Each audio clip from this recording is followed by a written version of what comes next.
Right, guys, we are now live. The Moot is back in session. We're joined by a guest of Sam Carnos. Jacob, he'll introduce himself in a minute, but I'm just going to put the intro on to the Moot, and then we'll get going. But now something is about to happen that has not happened for an age. Gathering.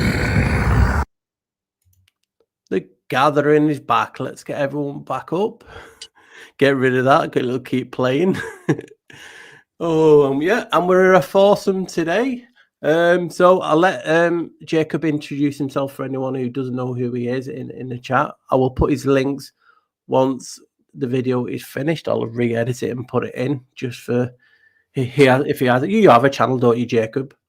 Yeah, Jacob of Ephraim and Solar Wolf, but I have not done any content in a while.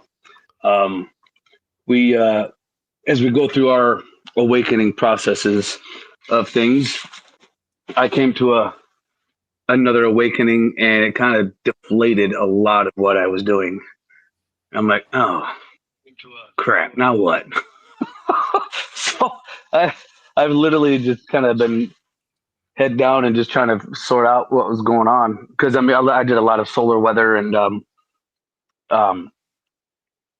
UFOs, which, you know, unidentified flying objects, anything could be that, really. I mean, when you really want to, depending on your perspective. But yeah, then through more and more awakening and through actual research myself, like trying to debunk these flat earthers, I went, crap, the earth is freaking flat. So it's like, oh man, now what? The earth is flat. Okay, so that's your stance on it. Are you a flat earther? It's not that I'm a flat earther. It's that the earth is flat, and that's just, I've just accepted that it is. I my whole life was, it's a globe. In fact, I was actually I did solar weather forecasting. You know, watching for solar flares and timing them when they're going to be here and all this different stuff. And it's like, and I was actually about to go to school at Miller University for solar weather forecasting to actually learn about it. And then it's like, oh crap! I saw I saw a video one time by this guy. What is his name? Tyler Hansen, I think it is. Yeah, Tyler Hansen, the fittest flat earther or something like that. And I was like, that's an interesting take. And so then I just kind of started doing my own, like, kind of like, I saw what he did and I was like, okay. I started doing something. I'm like, oh my gosh, this is real. Like, oh my gosh, we're really flat. Oh gosh, yeah, I was so mad. I just deflated everything right out of me. I was like, oh, well, now what? What am I supposed to do now? So yeah, it kind of put me back a little bit for content, because you're like, for doing videos, it's like, well, what's the point of that? Because it's BS, you know. Mm-hmm. Mm-hmm. Gotcha. I mean, have you been following what's been happening with the flat Earth community and the final experiment? Have you seen that at all? No. Oh, Texas must be really big then. Well, it's not that. It's that I work about between 12 and 14 hours a day typically, so I don't get a chance to pay too much attention to things. Gotcha. If the final experiment was a production that a guy called Will Duffy brought to the public, and they was taking 4 flat earthers and 4 globers to the Antarctic. I heard about that. I just didn't know what come of it. Okay, well, apparently it's a globe again. The flat earthers converted into globies, and pack up and go home now. It's a globe, apparently. Oh my gosh, no, it's not. Well, I don't. I mean, I don't. How do I put it to you? Globe, yes, I'm with that. But living on the outside on a sphere, I highly doubt it. I think we could be living inside of the globe, more like a hollow Earth system. Oh, so like we're on the inner Earth. Correct. Which could be that's possible. That is possible, but when you look at the density is where the gravity comes from, because you can take a feather or you can take a penny and drop them from the top of the building, penny's gonna hit the ground faster. Why? Because it's more dense, not because of volume. But the biggest thing that just really made me go like, oh my gosh, this is so ironic. And some of it does kind of tie to the Bible when it talks about, the firmament and separating the waters above and below. Mm-hmm. But the biggest thing was like when you take a cup and you put water in it, doesn't matter if it's pouring out or staying still, it's still going to find its level no matter what. When you put it in look at a toilet bowl, it's level. Water, that is the one truth of water. It will always find its level. We use a level to level like the wall or to level a door when you're building something, and what's in it that makes it level? Water with a bubble. So it's just ironic, like, oh my god, so it doesn't matter the size of the body of water, it's going to find its level, period. It will always do that no matter what. So Yes, I mean, I believe to contain a body of water, right, you're going to need a type of containment, right?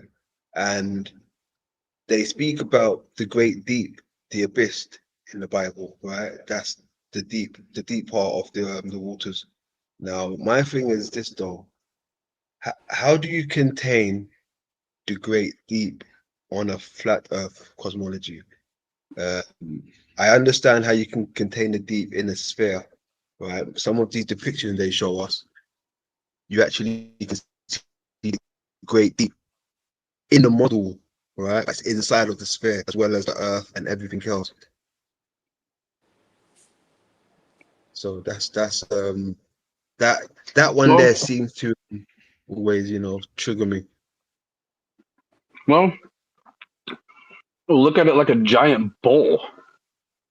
And you've got different parts that have I guess if you want to call it solid ground, but really I don't think we're really all that solid. I think the land in some way, shape, or form has got to be like floating, like almost like a floating island or like a turtle, which is why a lot of your Native Americans and your Hawaiians, your Islanders, they discuss this, this living on the back of a turtle, in a great sea expansion of water in the sea. So it's like that could be where the land is. The land is the back of the turtle, so to speak. But either way, if you want to look at it just flat Earth, okay, it's a bowl and it's just got water in it, and we just happen to be living on the little pieces of dirt that are floating in the water. The pieces of dirt. I like the way you put that. I mean, if if you want to look at it from a grander scale, just like you're looking down in a puddle of water that your boot made a big old footprint in, and there's water in it, and there's dirt, and there's something living on it, kind of like what is it, that Dr. Seuss thing where there's this teeny little thing living on this little flower, and kind of like that, micro to the macro. Actually, let me show you something. I've got something when you're ready, Paul. I want to throw in that screen. Lovely job, Paul. So if you look here, right, this is the depiction of the flat Earth cosmology, right? So you can see the waters with the Earth, right, and then they got shit down below. But if you look down here, they got the great deep, right? So I'm guessing this is where the waters would reside. But how do you contain the water without a container, the great deep? Who says it is not? So come again? Who says that it's not? That is not what? Who's to say that it's not in a container? Oh, well, yeah, exactly. I do agree that we could be in a type of container, but I think it's a container that goes around us in a 360. Not just almost like a complete bubble, yeah. Complete bubble, correct. Yes, there you go. But the flat earthers would just show you like a line going across here, like this is the Earth with a dome going over it. So this part here, basically, it's just this they show you like that, right? Yeah. They don't talk about the great deep. They stay clear away from this when it comes to the flat earthers. Most of them anyway, because then they have to start talking about what is containing the waters. So then that changes it from, you know, a container, a bubble, to just a dome. And then when you're speaking about more like a dome confinement, you're treading into the realms of concave earth, hollow earth. Right. And this is where Well, the flat earthers lose me. I think the Earth is hollow.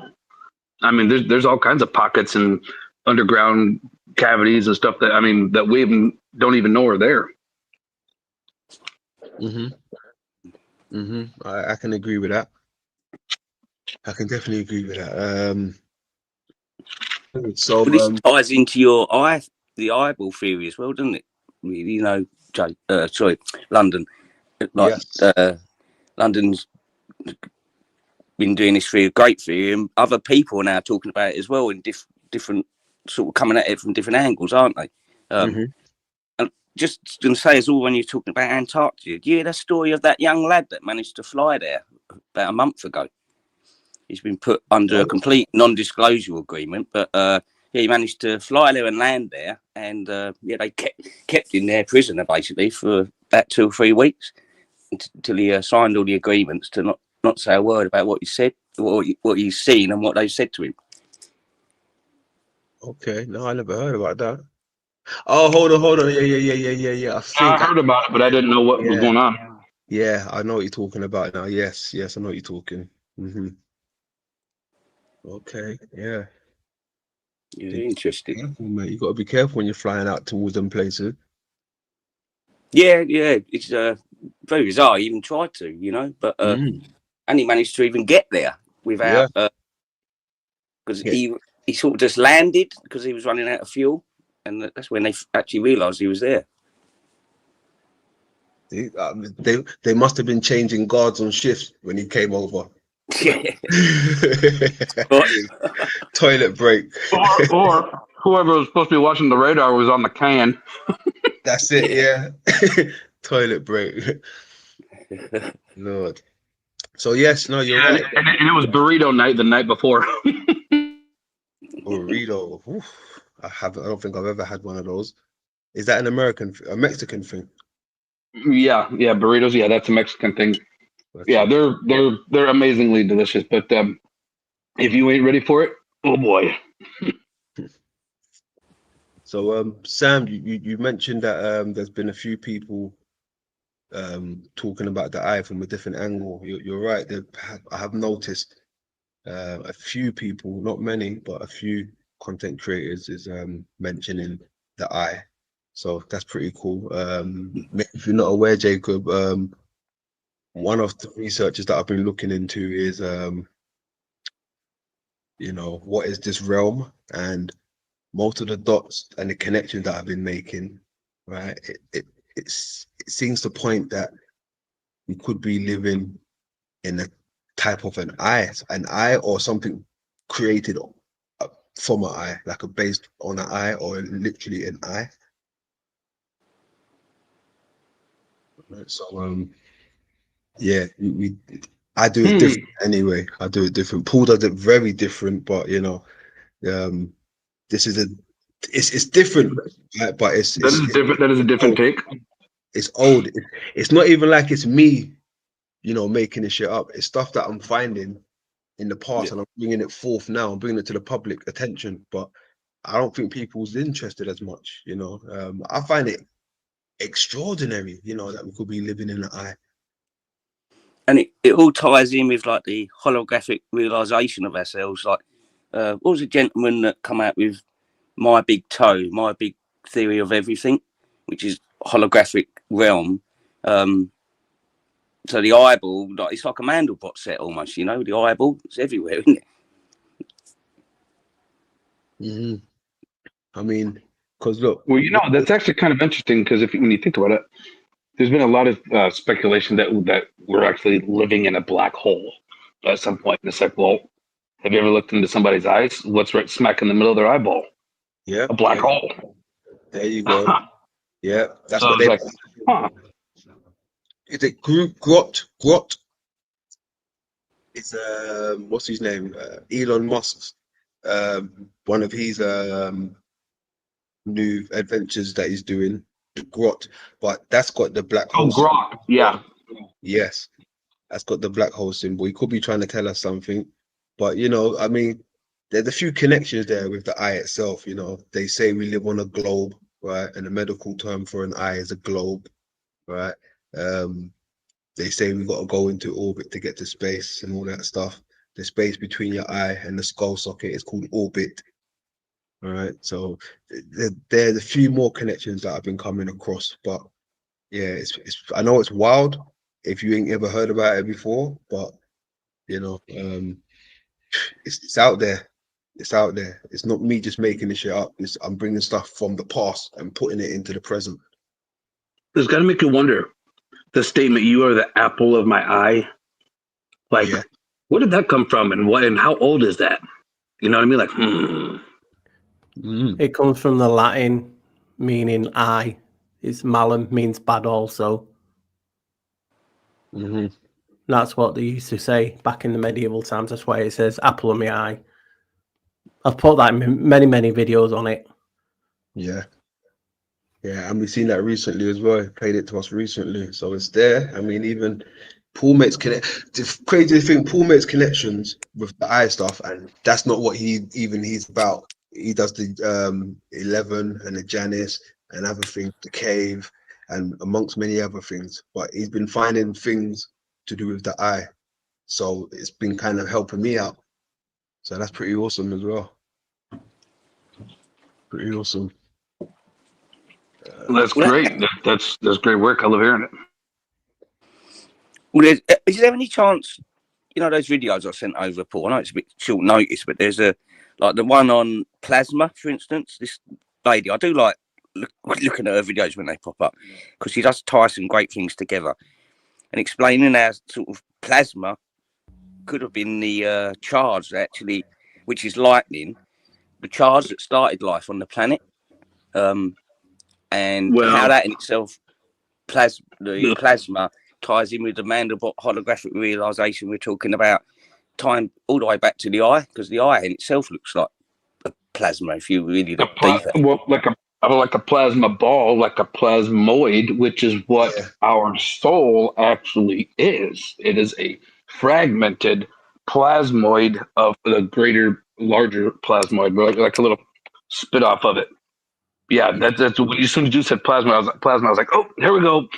Yeah, I've done a lot of looking into plasma and plasmoids and stuff, and it's like, oh my gosh, that makes so much sense, because when let's just say we'll just call him Jesus, even though it's not his name. Everybody can relate to that in the Bible.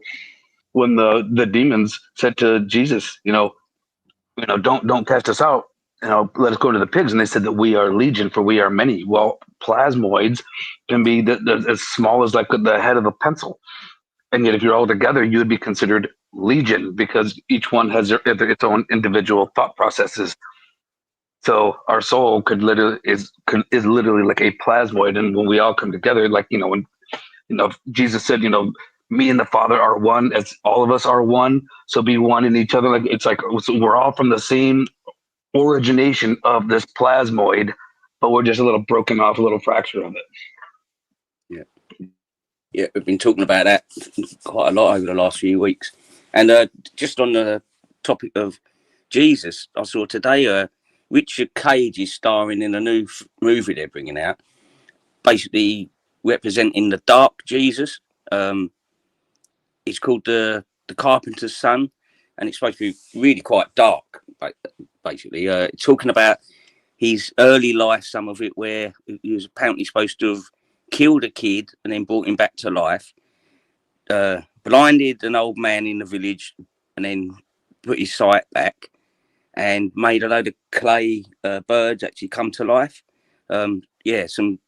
Apparently it's really bizarre and not particularly very nice, but dark as well, a lot of dark teachings in there. Well, yes, that's actually why Joseph and Mary left, and you didn't hear anything about him for, from 12 to 33. You didn't hear for 20 years. You didn't hear from him because he was off learning how to control his abilities.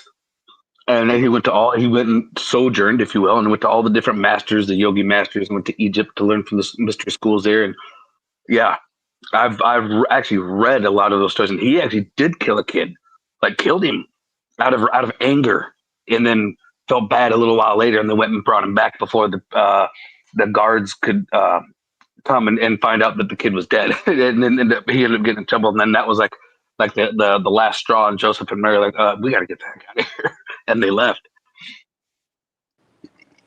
Well, there's some Oh, that screen's gone black. Heads up.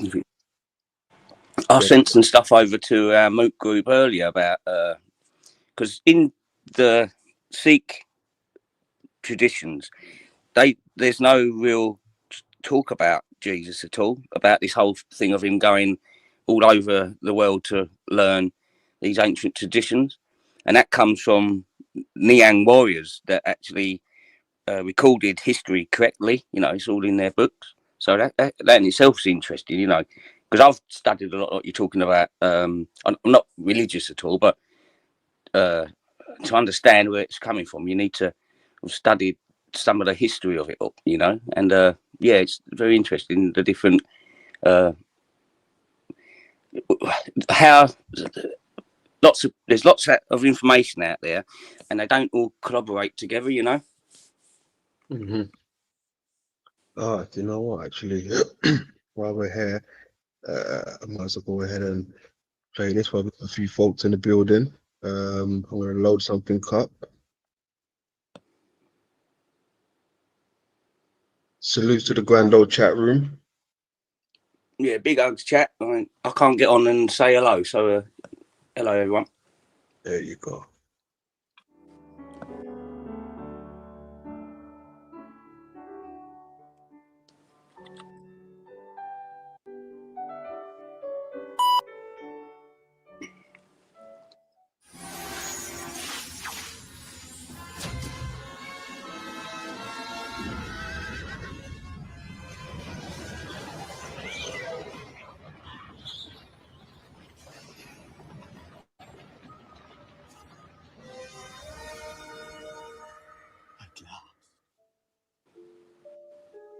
Hold on.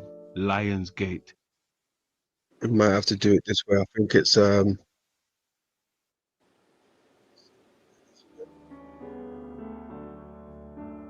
Yeah, it's playing a bit funny, isn't it?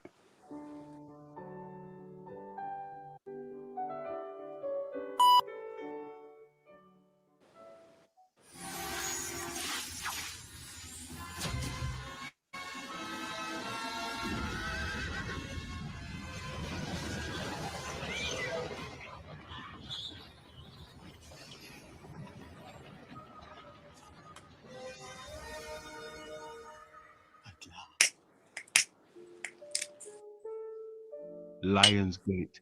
Whenever I hear the word lion, I think of lens. I know you're gonna say everything can't be the lens, London, but yeah, I think everything is the lens and the eye. If we are talking about lions, we have to include their eyes, sight, vision, which is set apart when it comes to most animals in the animal kingdom. Big cats and small cats have extraordinary vision, which is only possible due to the lens in their eyes. So when I hear the word lion, I also hear the word lens. Just like in France, lion would be lion. You remove a letter and it's phonetically close. So in this case, lion would be the lens. And the fur, which goes around the back and the head of the lion, which is known as the mane, would be the suspensory ligaments. Here, let's take a look. Bingo.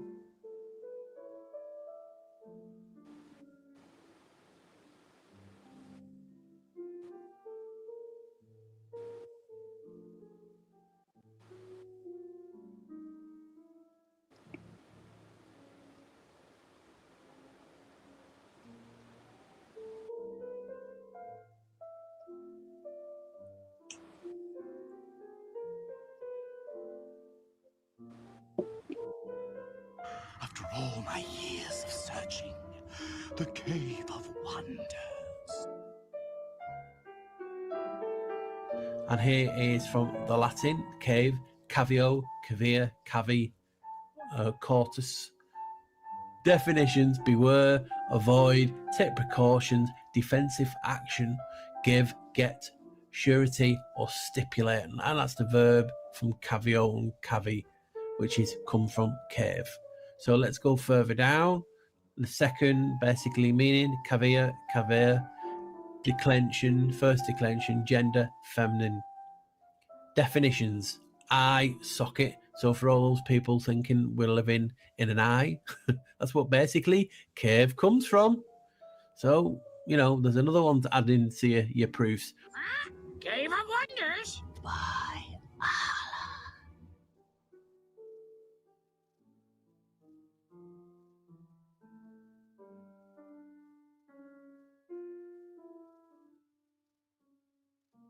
Bring me the lamp. The rest of the treasure is yours, but the lamp is mine.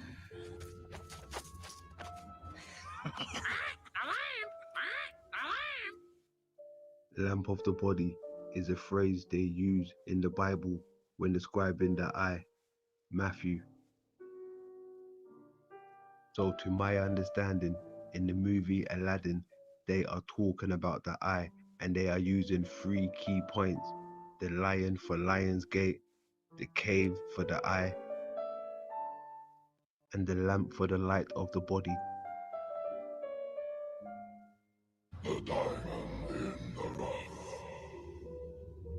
The diamond in the rough would be the lens in the eye, and the rough would be the aura surita surrounding it. Look at the flowery pattern. You see that in most of the depictions of Earth and the realm. Let's take a look. The flower surrounding the lens, the lion.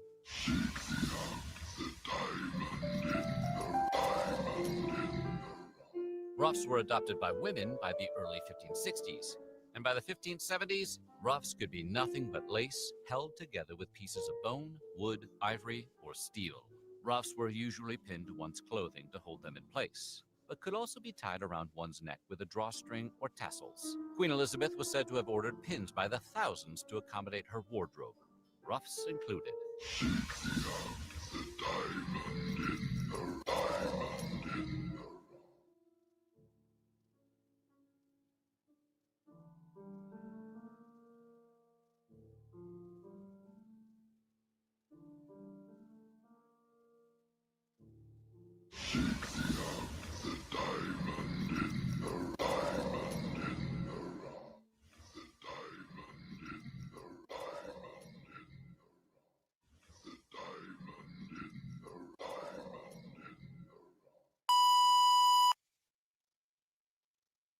There you go. A little something I put together for the Moot show. Nice one, bro. And it's like when you think about it, if we're all one, what we're talking about now would be a really easy way to just come up with what we're living through now. If you understand, I mean, what life is. Like, yeah, you know, breaking it all down so that everything is exactly the same as the other. You know, how these holographic work, basically, and yeah, it's fascinating, isn't it? It's fascinating. It is indeed. Different perspectives. That's what we need to do. Come together with our perspective and see what matches, see what we can use and go forward with, you know, what makes sense to the masses. So the first question that I've noticed from FTW Stage, it says, my question, Paul, is why would we reincarnate here? What is it all about? Carbon that important to life, and why would dying be the only thing that leaves it here? Well, as you know, carbon is important because it can form strong bonds. So if you're making something, you'd want something made that's easily available of sorts that can create strong bonds. You know, I've talked about being in a cave for many, many years, got laughed at the community, but I'm still here. Don't know how long for, but I'm still here. And yeah, carbon is important. Obviously, why would you reincarnate here? Sometimes you have to ask, do we have a choice in it? Is it here? Are we here because of, you know, like Native Americans, how they go away to become a man? You know, whether you can, people say we are gods. Is this a proving ground for gods to basically go away and prove yourself? And then when you get out of here, you've proved yourself. You know, there's no right, there's no wrong. Basically, everyone can come up with any theory. And as I say, all theories are all bollocks. And we will see everything in everything. You know, hence the eye, hence the cave. You know, things been saying about the concave contains a cave. The cave's important. You know, Adam and Eve went into a cave. Mm.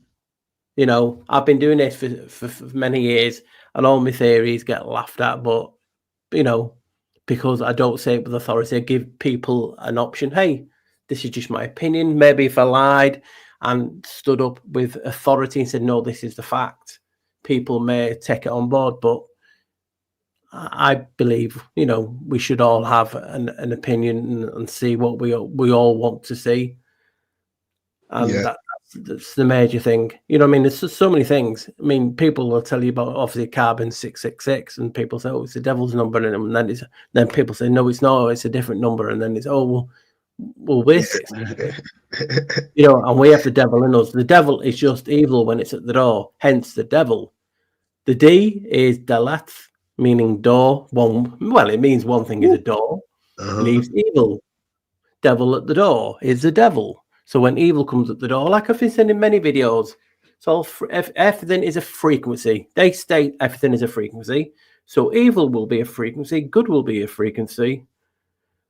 And, you know, it's like the weather. When you see these weather maps, oh, the high pressure's coming in. Well, why can't it be, oh, evil just coming in? That frequency of evil.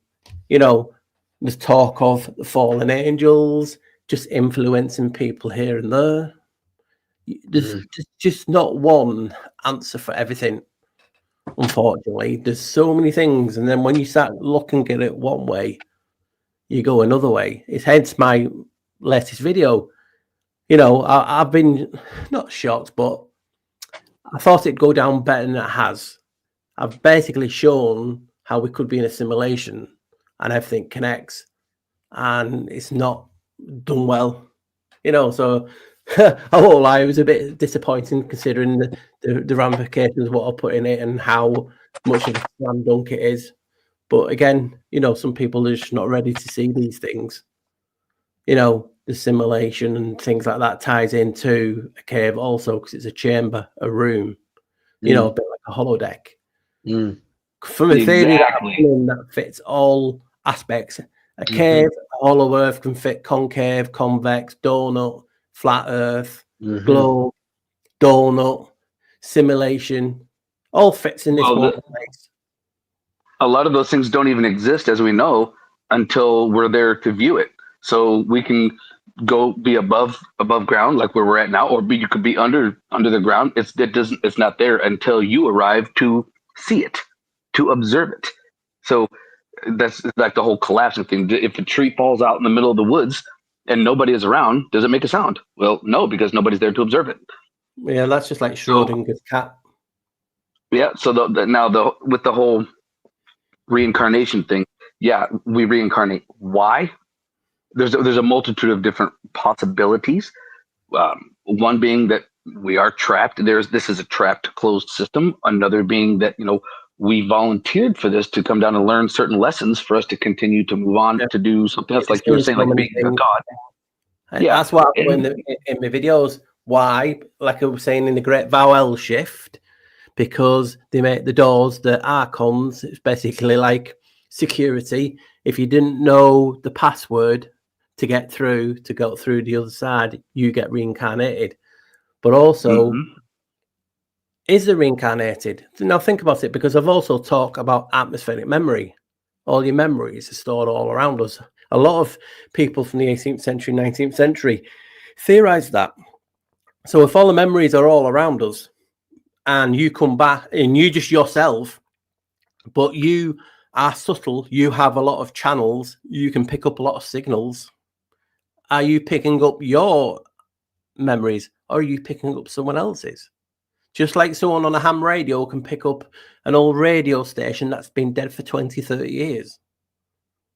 You know, we Very interesting. can tune in channels, hence the medium and channeling. I mean, you've only got to look at the word signal. AL can be interchangeable with EL. So you've got Elohim straight away. Left with, obviously, in signal, you're left with sign. Sign in Latin means a mark, just like mark of Cain or a token. So you think about it, any way you look at anything, there's always something else that it can be, you know, prescribed for that, like an illness. You will have people who will go to the doctor. People will go to a shaman. You will go to people who will go to a healer. There's not a one size fits all for anything, it seems. And sooner we do pick up on that, people, maybe the better we may be. You know what I mean? Oh, it could be a thing of where there are multiple different ways for us to really, I mean, if you want to say exit the matrix or the system of the matrix and live in the matrix, but not be of the matrix, if that makes sense. Well, it's just realities, you know. Is it a frequency? Is it a different frequency? Like I put in my video, how did he get in and out of the matrix? By a telephone. So I then broke down the word simulation, and the first four letters, simu, means telephone or wire. Etymology. Oh so God. you would think, oh my God, that is a find of the century, Paul. Nothing, crickets.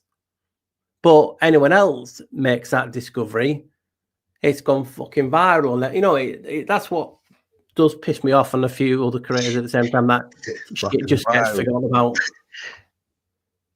Yeah, I feel you there.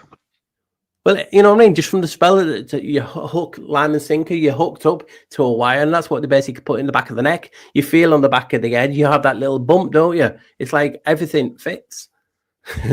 It's like, oh, the simulation can say, oh, they get in by telephone. Well, simulation means phone line, basically, telephone, you know, and that connects to people who you talk about the Bible as the silver cord.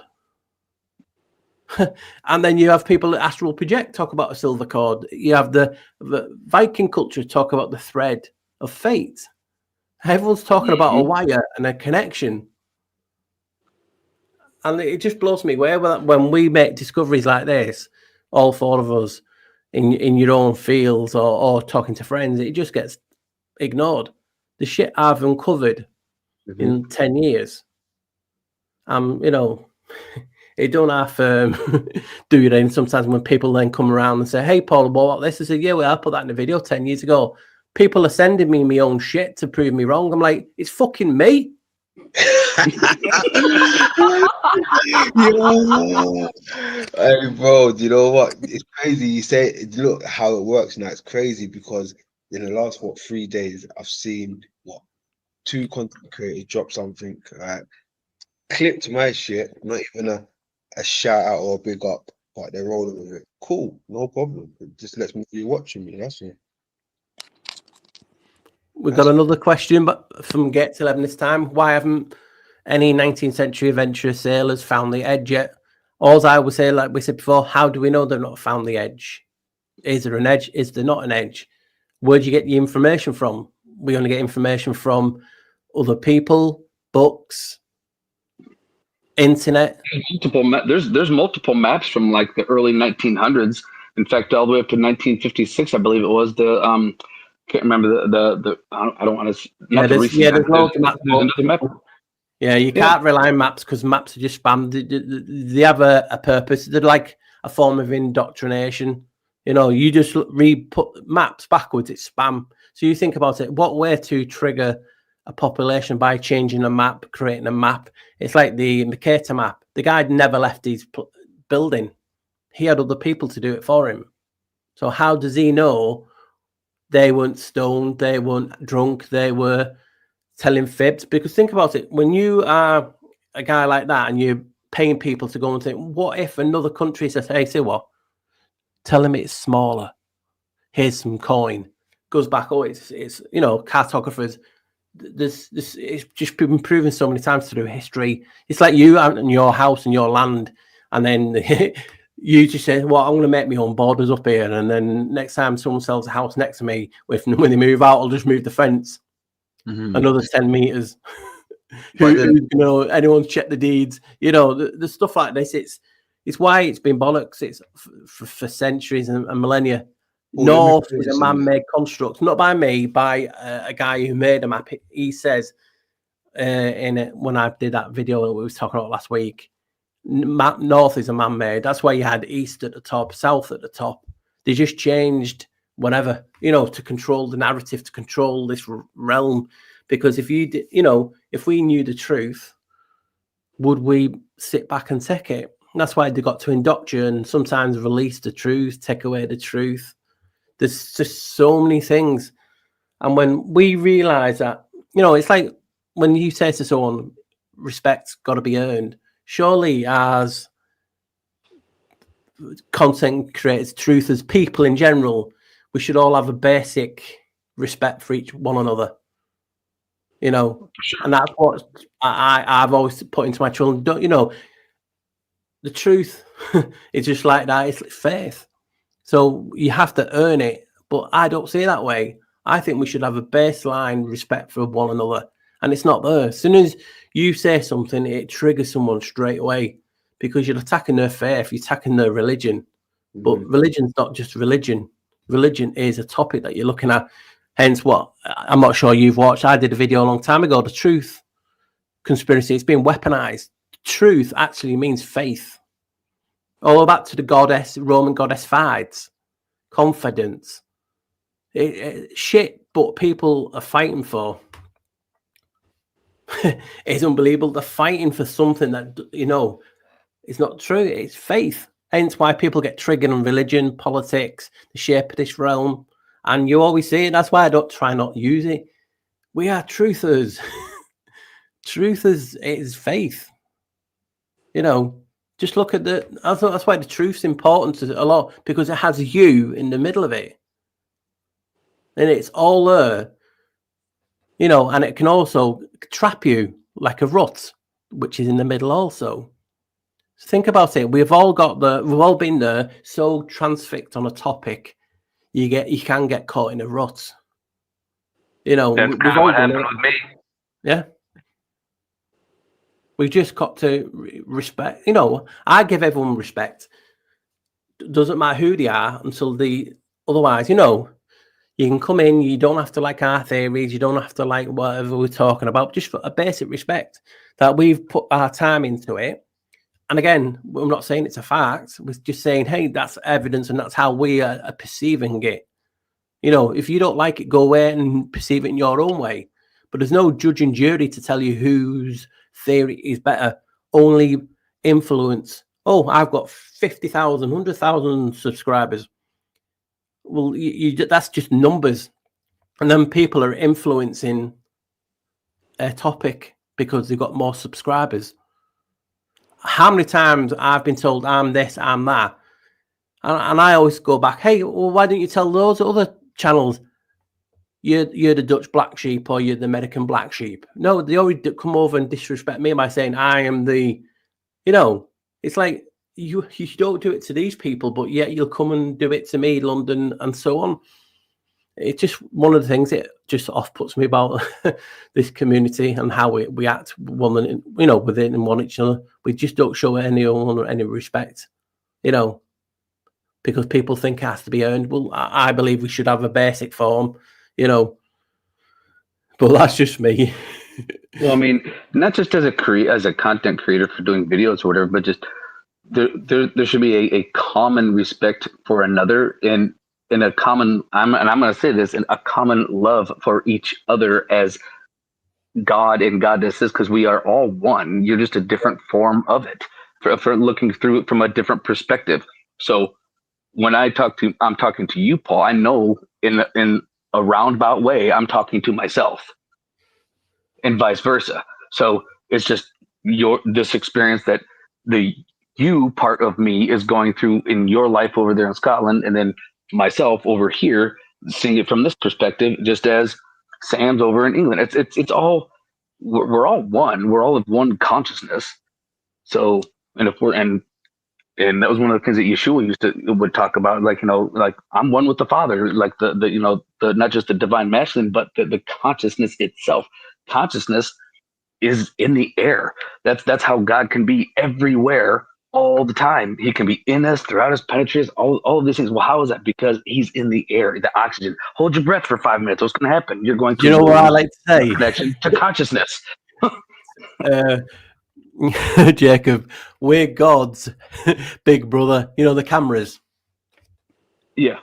Because obviously, it's like when people talk about, oh, a pigeon's real and shit like that. It's like, just think about it. If we've got all the power of a God in us, and it's been basically, we forgot about it because when we come through the arch, it wipes our memory like a magnet on a hard drive. It sees through us all, and this is no slant on anyone. This is just my experience of how I've been treated, and I'm assuming that a lot of everyone else, that when people say they are religious, they don't have to talk to you like shit and treat you like scum and say you're the devil and all this spawn and it's their God-given right to attack and all that bullshit. It's, again, there's no respect for anyone as a person, but that's just how society's got in this modern era, but it's crazy to think that when we're talking about all this about signals, and it's like a mark. So you got to think now, when you go back to all these things of looking into signals, it's just amazing when we just look at different things. And why can't people have a good conversation and it not go personal? I've done it. We're doing it. A lot of people can't do it, but it can't stay like that for long. Yep. People are just programmed so hard and locked down that they're their own Agent Smith. I wanted to swing back around to something you said earlier, Paul, with one of those guys who just sat at home. What's his name again? Which one? The map maker. Mercator. There you go. Thank you. All right. I mean, this is what I think was going on, right? In order to make a map, they would say you would have to travel, right, to see what's out there, see, get a little a feel of the land and everything. But the cartographers were saying different back in the golden era. They actually said the way how they drew the maps was looking at the moon, using the moon as a reflection. This is how the maps got created. There was no traveling distances or using spacecrafts or aircrafts, whatever the case may be. They said they used the moon as a reflection. So maybe that's one of the reasons why he sat at home. If McKay was even a real person, he just probably had to walk through his back garden and look at the moon.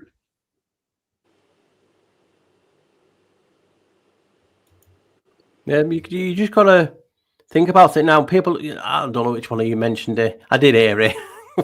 You know what I mean? When you're trying to keep the chat going and looking, but people talk about Agent Smith, right? We've talked about Matrix. I've been in the video, and a long time ago in an old video, I talked about, but just look, Agent Smith. Break it down. A Smith. A smither. A smither. Where does a blacksmith work but a forge? What do you do when you're copying something? You forge it. So it's just a forge program. So there is so much you can really look at and get to grips with anything, and that's what I love doing. Like I said, you've done a lot of videos. Sam's not yet, but I'm sure he might do in the future. Obviously, Jacob's done a few because he said he's not bothering for a bit. So we've all done it. We all want to do it. Inspire each other. Like I said, London said before, I don't believe it's an eye, but in the research I've done, the eye comes up. So, you know, I tell him, you know, I've been doing this stuff for a long time. I like to use the etymology, and then when you look at the heavens, and that's a turning point in my mind is when I've broken down the word celestial, because that's what is used to navigate the celestial, the stars, and so on and so on. You know, everyone is always looking up the heavens, and the celestial breaks down into a room, a chamber, a cave, and then you can just go through it all like I have in my videos. You know, and I always say that I'm making this shit up. You know, sometimes you need a reality check. You're not, you know, bro. because sometimes when you're looking for something, you can see something. You know what I mean? And that's why you just got to. Sometimes there's nothing wrong with someone being objective and keeping you on, you know, the straight and narrow. But there's ways and means of doing it. Yeah, no, most definitely. Because most of the things that you touch on, I'm now going down that path, and you know, it's reassuring. It's like, okay, yeah, I can see where I'm going. I've met Paul down this path, so it gives me a bit of strength as well to know that I'm on the right path with some of the findings that I find, knowing that you found them ahead of me. So that's good. That's good stuff, man. What the Source Network? Beautiful comment. So, like, and we was talking about earlier about reincarnation and whatever. When I should really try and get back into it because it's not easy to do. But when I used to, with a team, we used to do deep meditations to go out of body, and you'd get information on what basically, because they weren't like, you know, like 20 odd years ago, people were not at all into the sort of gnosis that we're trying to understand, or understand, should I say. So they were just like spiritual people, lovely group of people, but we'd do these meditations and you'd sort of meet your higher self, and I'd ask basically what should I be searching for the gnosis that I'm looking for, because back then it was difficult to find unless, you know, you'd only get certain books in the libraries and whatever. And yeah, one day, so hopefully me and Manny, anyone knows Manifester, I'm gonna help him do a new channel about depression. I've had depression for, of course, just over 40 years now, really. And I got there and I was really depressed, just completely fed up with the world. And I basically said to myself, I've had enough of all this and everything. And instantly said, where else would you be? Go and work that out, basically.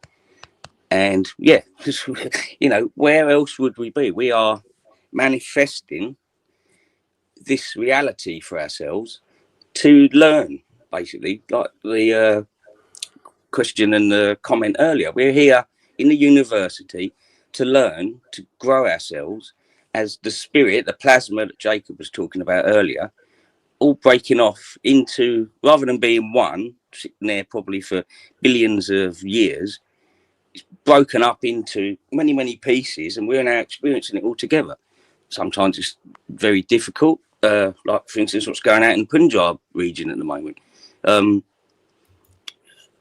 But we're here for the love, I believe. It's love, really, isn't it, lads? You know, just how can we help one another, really? That's how I see it. Your thoughts on that are? How's the weather? Yeah, well, you know me, mate. Michael Fish. Guys, please get the questions in for any one of the guys on the panel, myself, Sam, London, or Jacob. Please just put me in the chat. Well, go on. I think we are here to help each other, but it's also like helping. And this is, I do have to I do say I resonate very strongly with that. There are some of us that are, like, if you want to call it NPCs, you know, they're just fillers, and you can so clearly see it. Come over here to Texas. Come out with me in a truck. The crew that I'm working with. I kid you not. I've been working with these guys for over 6 weeks, and I have to retrain and reteach them the same thing every single day. Like when they leave this place, a factory reset button gets flipped off in their head somewhere or whatever, and they come back to it and I have to retrain them like, no, you do it like this. And after 6 weeks, I promise you, it is absolutely asinine. If I had any hair, I would be pulling it out. But I shaved my head. So there are some of us who are here at this time to awaken others in the university or the universe. One verse of a song, chorus, one accord for us to all move in one accord at this school, because universe or universe can have multiples of meanings, but all can flow into one sentence, that we're all in this one verse of chorus or frequency at this school to graduate together. The only way we're going to do that is by helping each other out. Well, Jacob, here's a question. You can start it first while you're in a train of thought. Question: do you think we live a lifetime as every species? Man is the first 2 letters of animals. You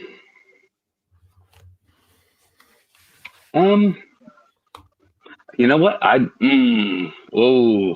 That's a possibility. And the reason I say that is because I happen to know that reincarnation is real, and I have had regressed memories come about while I've been in between spaces of sleep and awake. And I happen to know for a fact in one lifetime, whether it was in this realm of Earth or another realm of Earth, whatever, that I was in fact, and my brother, back then he was my brother, was a freaking werewolf. And we were actually that werewolves are actually we're the guardians of mankind. And the dogs, we brought dogs here to be man's best friend, which is why they're called man's best friend, because dogs protect humans. And it's always been that way. In fact, we kind of had to make it dogs that way because we screwed up as werewolves and were killing other entities that were good, that were controlling the other bad entities, and werewolves got egotistical somewhere along the line and just started killing all the other ones, like, we can handle this. And then also the werewolves went, oops, we screwed up. So it's kind of like a little backstory on it. And this all came to me like when I literally woke up from having this regressed memory, and all of this knowledge just came right into my brain. Like I knew why dogs are like this and all this. I'm like, holy crap. In fact, the one regressed memory that I had, I can remember everything in my room, in my den. I can remember the 3 guys that were in there that were just not my brother, and I can still remember what they smelled like. That's not somebody else's like memory. No, that's something I experienced in a past life. It's really crazy. Oh, how do you know that? And I'm not having a go at you, because I've had these types of things happen to me. But it's what I was saying to you before. If, and this is just a big if, because I'm just going off what people say as being objective and talking. If everything is recorded, like you've had these experiences, and you are like a medium, you have the signal, you can pick up all these signals, and you've just picked up all this, and it's in your head. How do you differentiate that it's yours? Because there's no like code with it. You just having it in your head, and you're thinking, well, that's my thought because it's in my head. Well, can you see where I'm coming from? Because you have ancestral DNA, you have ancestral memories. You know, even memories take on the form of physical form in this. Hence, you'll have your granddad's chin, granddad's eyes, and so on and so on. You know, right. So memory is not just about thought in the sense of it takes physical shape in you. But what I was trying to get at is, if you have a memory in your head, and I would say the same. If I had a memory in my head, I would hope it was bloody mine, or something that I've experienced in my life. And that's what I'm getting at. If you are like a ham radio and you have all these channels that you've saved, and you just, everything around you is recorded and stored, and you're that sensitive, you can pick up on any of these things. Would you associate that with A, reincarnation, B, you schizophrenic, C, this theory of atmospheric memory, and so on and so on? It's like how it's just how you look at it. You're looking at it as reincarnation. Someone will say it as, oh, that's like the Akashic or Akashic records. That's in Boolean and things. They talk about atmospheric memory. Some of it'll, you know, so you can see what intrigues me about all this, you know, what you're talking about, because I've had things like that. And I'm like, shit, is this mine? Or am I picking up on another memory? And because it is going in your head, you associate, because you can't like look at yourself. There's just a, you know, that you get. I'm assuming you're like me. It's a feeling that is me, but that's what I'm trying to get at. But there's always a but. Like, is it because it's in your head? You know. Well, I understand where you're coming from. Sorry, Jacob. Can I just butt in here? Like, so last week, was it last week? We were talking about the fact that they've found out that the microtubules in the brain are actually quantum. So that in itself explains what, like, my big toe theory is that we're living in a non-local quantum consciousness, basically. Yeah, sorry, I've gone. All right. Well, from mine, now this has only happened to me twice. The one time it was the werewolf part, but when I was having my regressed memory comeback, I guess, if you will, recollection, I wasn't standing outside of my body watching. It was from the eyeball perspective, and my brother, who in this regressed memory, my brother who's there is actually the soul embodiment of my brother today. That's interesting. Yeah, I recognize, like when my brother is around, like when I was a kid, when he was little growing up, you know, I knew when my brother was in the room. Like I knew when he was home, you know, I knew when he would walk, you know, where he was in the entire house. I knew where he was all the time. Like 24/7, I knew where he was. Like if he was within, I would say 100 to 200 feet of me, I knew exactly where he was. He could never sneak up on me and startle me or scare me, although I did it to him all the time. He could never sneak up on me. I always knew, I could tell where he was at, and I never understood why I always could know that. My sisters, now they could startle me once in a while, but my brother, no way. He could never do it. And I couldn't figure. And then when I had the dream, and then I did so much reflecting. I'm like, oh my gosh, I wonder if my brother, why? Maybe that's why. Oh my gosh, that makes a lot of. And just so many things just started coming back, and like I started feeling, and it's like so I feel his soul because we've been incarnating for a long time together, even though we're not super close. Like, you know, this in this lifetime we're not. We used to be, but we're not now. But I'll tell you right now, if my brother were to walk within 200 feet of my location, me have no idea that he's coming, I would know that he was near. Oh my gosh, my brother. And I would start looking for him because I'd know he's here. Well, that's just picking up what I said before about us having signals. It's the mark. You can feel it. It's just like sonar. You know, it's just you're high. You're very high perception. You can feel stuff like the back of your neck and different things. You're just proving it right there. Like, you know when he's there.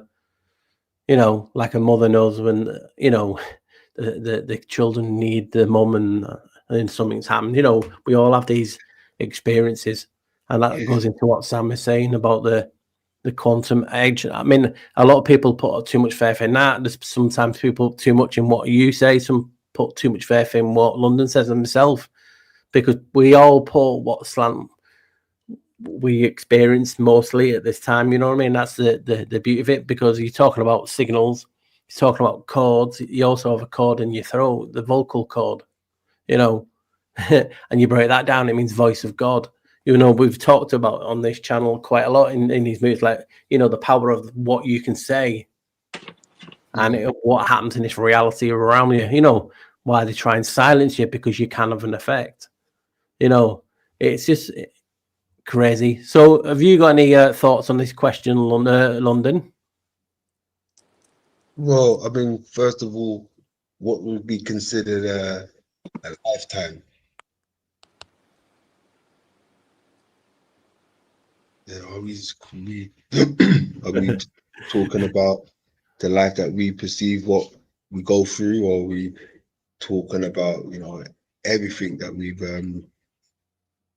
could possibly fathom, I suppose. Good. It just makes you think, doesn't it? It's a good question, like, because again, it all depends on your experience in what you've had and how you've been brought up will define how you answer most things. Are you that able to be open-minded? Hence, that was a question I asked a few weeks ago. Are we really open-minded? Because it's crazy, isn't it? Because we all have our different theories on something like this. You just pictured. You just said basically then what defines a lifetime. So then again, there's a question within a question already from your perspective, and then that's why it's hard to get never a straight answer, because when you people like us and you think a bit, you look at every question like it's a trick question. Yeah. That's the paradox in it though, bro, because like even through the research that we go through, you spell it backwards or it tells you a different story. It's two ways on it. Well, basically it's a two-way street. Well, this week the other thing is, sorry, Sam, with the definitions of words, just like you were saying, like, well, what is a lifetime? If you like, I'm in and out of court all the time dealing with court stuff, and you think you know the definitions of words? Yeah, right. Go read the Black's Law Dictionary, 3rd, 7th, 11th edition, whatever. You're going to find that what they're using in court is not the way that we use it, and that's why a lot of us get hemmed up and screwed up in court. And so, like with you, it's like, what is a lifetime? Well, what's your definition of you? Well, what's the definition of a person? What's the definition of this? What do you mean by this word? And when you start breaking that down, now I've had to, and it's kind of difficult when you're talking to someone and they're just giving you direct, just asking stuff like a lifetime, and then what is lifetime? As soon as you did that, I was like, oh my gosh, I did the same thing in court. I screw them up all the time, and they hate it. They just or what's the definition of you? What do you mean by you? What does you mean? Yeah.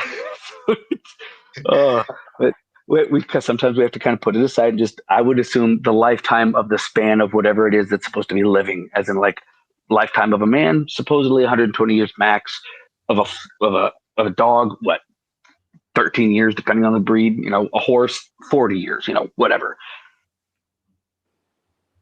Yeah. Well, that was going to, like with a dog, for instance, there you're saying, is a dog's life 1 year supposed to be like 10 of ours? Is that correct? Was it 10 or 12? 7. No, how many is it? 7 years. 7, you say? Right, okay. So I've been looking at a lot of Madam Helen Blavatsky's work this week, and she was talking about dogs in when she died and they got all of her old journals. In one of her journals, it was hidden, basically, that she basically said all of this stuff I could never release because it was a bit even too mad for me to release. And she's talking about dogs in it and how they're souls basically here to help us all on our journey. And like how a dog, for instance, you don't choose a dog, it chooses you. It's fascinating. I actually put it on our group on the Moot poll because it was really fascinating concept, the way and theory, the way that she puts it across. That they're light beings here to help us on our journeys. And anyone that's ever had a proper relationship with a dog, you can like your best. That's what I call him, man's best friend, don't they? Yes, and you are correct. We don't choose the dog; the dog chooses us. But it's not just about us, them helping us. We are actually their stewards. In Hawaii, we don't look at ourselves. Hawaiians do not look at themselves as a dog owner or a bird owner or a cat owner. We are their stewards. We're just there to help them, as they are there to help us. It's a mutual, beneficial love for and respect for each other that we provide to each other. I like that. Yeah. Well, Mary Boswick just said, well, in the chat there, and cats too. All these animals that show us love. Yeah. Oh yeah. Well, the thing is that all animals, including us, we would be considered an animal. We are all born with unconditional love. It's conditioned out of us. Mm-hmm. So Yeah. that's why cats and birds and like you see them like around babies and little babies. But that's a bad dog. An adult though, you don't want to be around that dog. And yet around a little baby, a little kid, it's just like the biggest puppy. Just it's the biggest pushover, because the dog or the cat or whatever can sense and feel the unconditional love within that little being, where Yeah. it's conditioned out of us. Mm-hmm. Yeah. I can dig that. Yeah, especially with people, with animals, people, especially like you were saying earlier, Jake, like NPCs, how they treat their cats and dogs, it's barbaric, isn't it, really, bless them. Yeah, it's I find it to be one extreme or the other. They're either like horrible to those animals, or it's like, oh, this is my baby. Like literally, they name it like their kid, and they treat it, and they like dress themselves to kind of look like that the animal, and they're like, what extreme? Yeah. Yeah. Have you ever heard anyone speak about the human gene being mixed with anything? The human gene being mixed like with other Like, entities? Yeah. animals. Oh Sometimes I yes, wonder, yes, is this yes. why certain animals relate to us or are pretty Yeah, pigs. close to us? Whether it's a Yeah, dog pigs. or a pig or even Pigs a wild actually. Yes. animal. That's actually it's really kind of interesting, because I'm been thinking a lot on that actually. When I first heard that, I was like, that is just the weirdest thing I've ever heard of. But yet, oh my gosh, it makes a lot of sense, because what if we are a genetic makeup of all the species that are on the planet? Mm-hmm. Because like we have, like, our digestive system is the most similar to what? A monkey, like a chimpanzee, right? And I mean, we our body structure is closest to that of a chimpanzee or a gorilla, ape, whatever, those type of creatures. But yet at the same time, our organs are closest to that of pigs. The same with our DNA structure, the actual strands of our DNA. There's only a few of them, a couple of small differences between us. And they've actually taken organs from pigs and used them for humans and had successful transplants. Wait, what? Wow, And I I'm like, know. Wow, I know that. Well, now here's this now, weekend in Louisiana, they've had, where they have the seafood carnivals and whatever, everyone gets together and it's fresh oysters and all that business. This poor old couple, exactly what you're saying, mate, because the only other, like dogs, for instance, they can eat whatever they want and whatever, but a pig can't eat, apparently, I don't know, this is what they said, like seafood, especially if it's going off. Now, they ate these oysters and it had a parasite on it that actually ate them, all their organs from the inside out over about 5 bloody days. hell. There's nothing they could do to stop it. What's all that about? Bloody hell. It's not been seen for years, but it's just like, there's nothing they could do to stop it. And the only other thing that would happen to was a pig, apparently. I haven't had to look into that. I haven't had a chance, but yeah, that's what they said. And this was like a sort of normal newscast. So, like, I know they lie, but I don't think they're probably lying about that. You know what actually got me thinking that we might be a mix of like multiple species or all the species, whatever, is the fact that not just the pig thing with the organs, but now, not to be funny or not to be perverted or anything. Okay, do you guys, have you ever seen or heard of or know of any woman that has, or even guys, I guess, that have multiple nipples on their body? Nope. I do. I've heard that before, yeah. Men and women. Only in Yeah. Total Recall. Was it Total Recall? No, I'm not. I'm not talking about full breasts. I mean, just like little. I'm talking. I mean, just extra nipples. I happen to know someone, and I've known this woman almost my entire life, and she has 4 on the right side and 3 on the left. Bloody hell. Yeah. Now they're Maybe not like back they're to not the- like full. They're not full nipples. I mean, obviously, where her breasts are, those are the full ones. But there's other teeny ones. Doot, doot, and it's like, what in the world is that? And for the longest time, we thought they were like what do you call it? Like a mole. For the longest time, we thought that they were moles. But then you start looking, and it's like, no, that's strategically like placed like it's supposed to be there. Like Yeah, what? she's like a dog, like a pig or something, or a rabbit. I'm telling you, it makes me go, what the hell is this? Or a cow. No, I wouldn't. No, definitely not cow. I would think more because of our DNA and the skin structure. Our skin is a lot like a pig. That's why they teach surgeons about with cutting and doing stitching and stuff on pig skin. It's most like human. Just like bloody hell, could this really be a thing? Could this be real? That is crazy, though. Bizarre, isn't it, when you think about it like that? I know someone born with 6 toes on both feet. Woo! Never. Wow. Actually, you just remind me. Yeah, I went to school with a lad in the year above us that had loads of extra toes. 6 toes on both. I'll bet that some bitch can swim like no get out.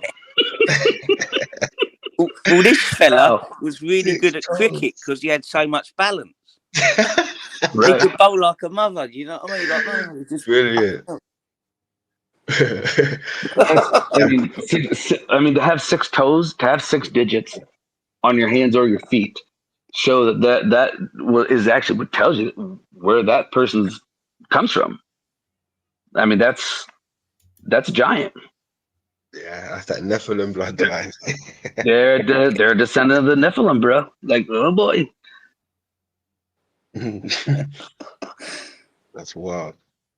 Do you know what? I've seen a few celebrities have that as well, actually.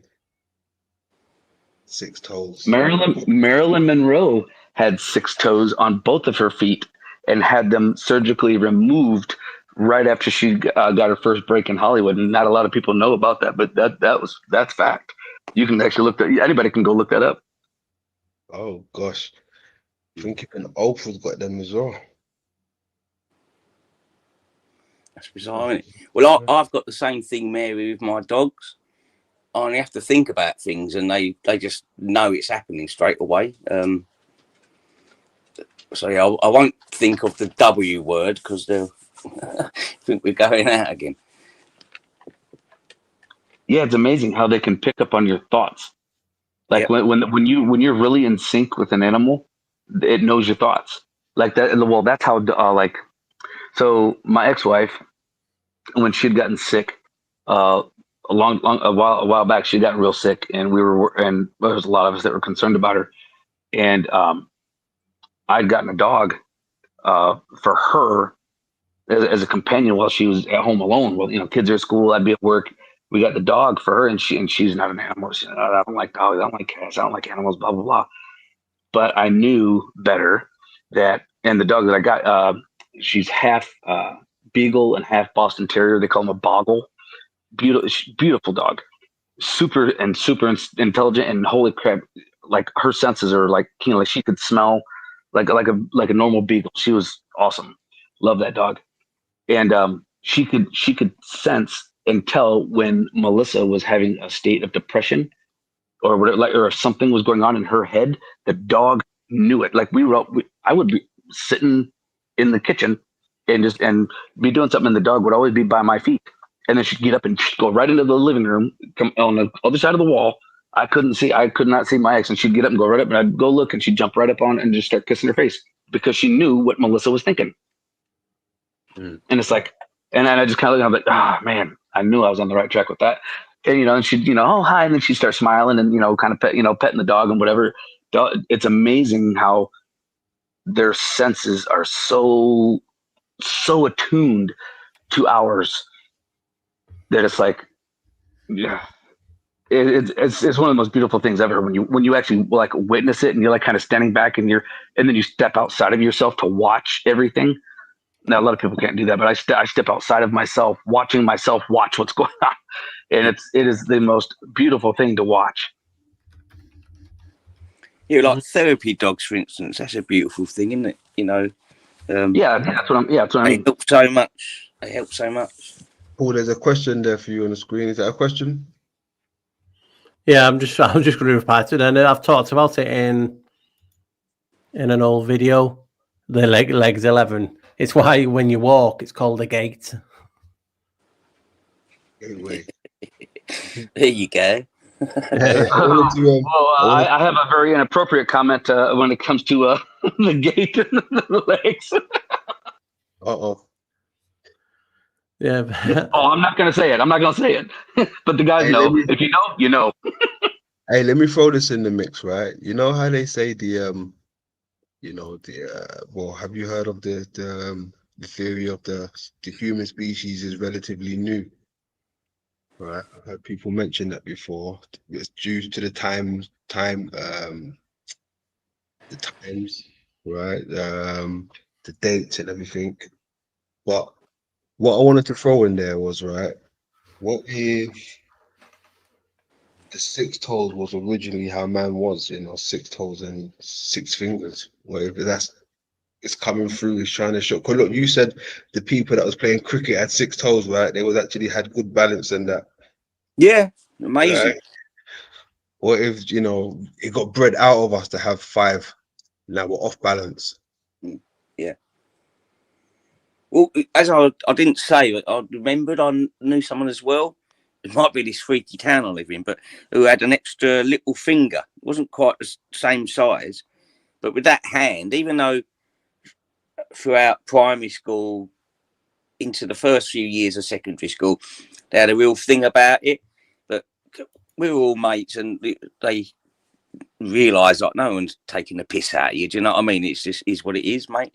And but they had different abilities with different things that you wouldn't think about. Just imagine having that to grip something. And she was a painter. She was a painter and could hold the brush in especially big brushes, because she's very artistic, and do different things that she said that actually I worked out that this was a like a benefit, basically, not just something to feel bad about like I did when I was younger.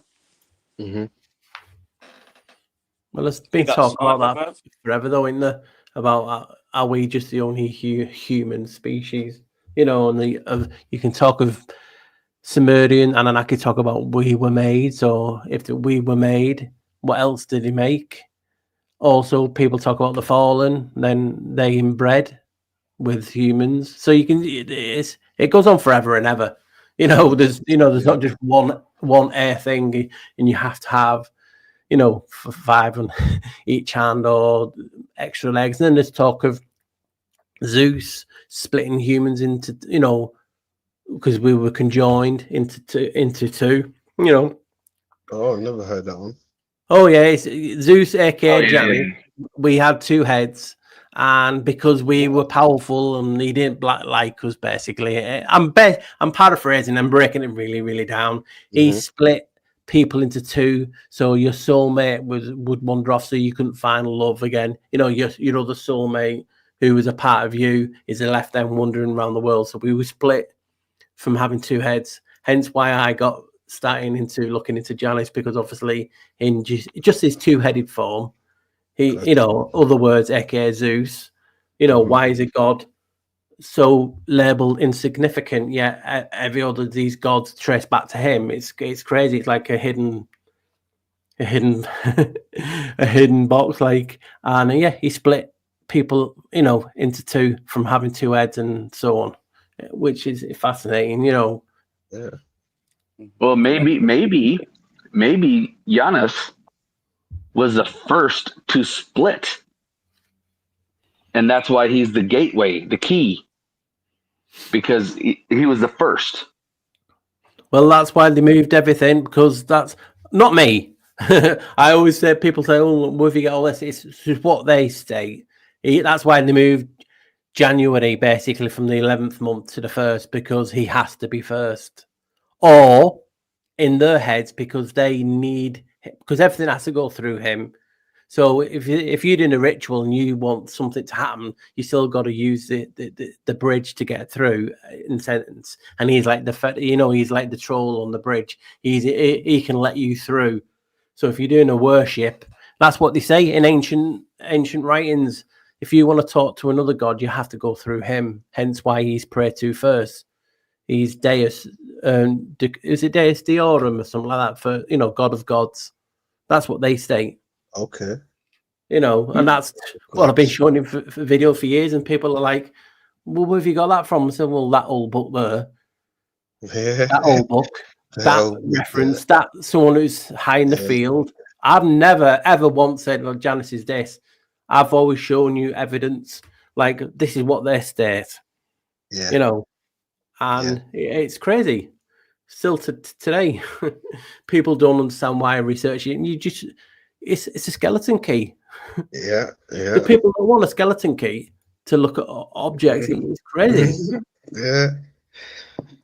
Exactly, Paul, bruv. You explained it's their oldest god. That over the years you've explained basically they've been worshipping him for God knows how long. God knows how long. He opens and closes everything. Everything according to them. I have to state. So I'm saying this is what they say. He opens and closes everything. Would you say he's the first and the last, Paul? Is he the first and the last? Yeah, the Alpha and the Omega, the beginning and the last. Okay. He is the first Pope, the first King of Italy, and again, none of this I've made up. I've just showed you people stating it in old books.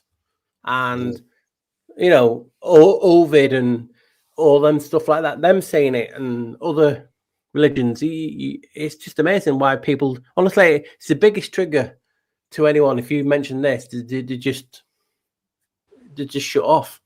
And you can trace it back to all these things. Again, picture a janitor where it's named after Janus. He has every key to get into every room. Who is the most powerful? The guy with the key. He don't have to ask permission. He just goes in. He's got the keys. Yeah, janitor. Do you know what I mean? It's like when they did Evan. Is it Evan Almighty or Bruce Almighty? I think it's Bruce. Morgan Freeman plays God, but he plays him as a what? Oh, a janitor. Janitor. Yeah. And what does the janitor do? New York, the 11th state. Janus's number. Not only does a janitor have a key to every room, but what does he do? He goes up and he cleans up the mess behind. Yeah. And resets everything. And I just don't know why people don't want to research this topic, because it's a topic that it gives. You can't make the shit up. He goes by another name. Well, many names, but one of them is Noah. And it's just like, oh my God. And people say, oh, well, no, it's Saturn. Well, that old scroll that I showed you, Saturn and thing are based on him. Mm-hmm. When your mother and father, well, hopefully your mother and father created you, if we're not in a thingy, we were created, and Janus's other name is Concevious, meaning that he's there at the conceiving point, because what is your phallic doing? It's going through the arch. It's going through the arch, especially if you've got a decent sized one, lads. If you've got a micro, well, no, you're just going in. I'm all right. So, but you can see my point. Why is this not from better minds than me? I'm just a humble, nosy sod, intrigued about everything, like most of the people in chat. But this topic, and it's funny because there's videos goes around, they use my information, but you don't, it asks me to go on or talk about it, and I've just give up now. I've just give up on a lot of things because you just get tired of being ignored about this topic that is a topic. It inspires everything. You see it everywhere, and people want you become aware of it. You can't not see it. You know, people have been talking about the calendar and different things that you're talking about. He stands over the calends, the calendar. You know, the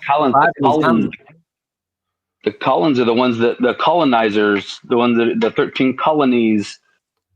You know, and he gets every first day. It's not just January. He gets the ritual every first day of every month. Right. First one. So every first day of the month in the UK, I don't know what Jacob has or anyone else in chat who's not in the UK, but we have a ritual in this country that on every first day for good luck, you say a white rabbit 3 times, right? On the first day of every month. So he's associated with a white rabbit. So what's the white rabbit? Oh, yeah, going down the rabbit hole, which is enlightenment and knowledge, gnosis. It stems from his name. Even knowledge means knowledge of the door. Ledge is from the door. So please tell me, fucking gnosis and knowledge is looking at through the door. Yeah.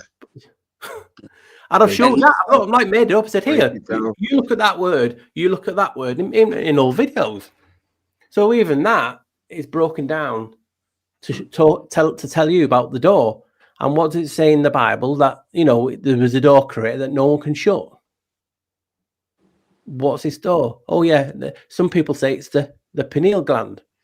And then, like I've said many times, well, why is the pineal in the occult called Janus?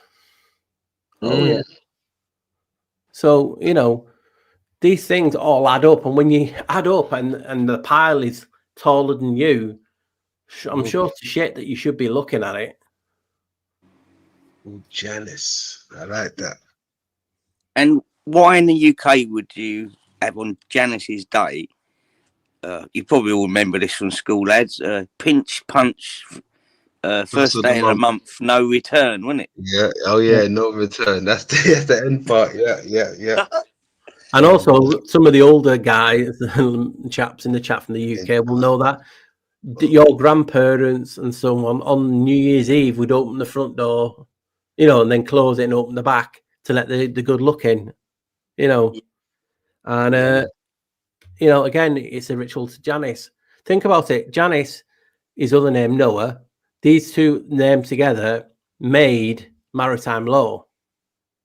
Hence, why we even Jacob was talking about it before. What do you need a warrant for? Why would why do you need permission to break the door down? Because he's to Janus. You're basically saying, hey, Janus, it's okay, we break down that bastard door or come through it.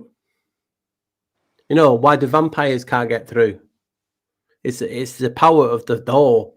Hence why you walk through it and forget what you're bloody thinking. Yeah, you lose it for a second.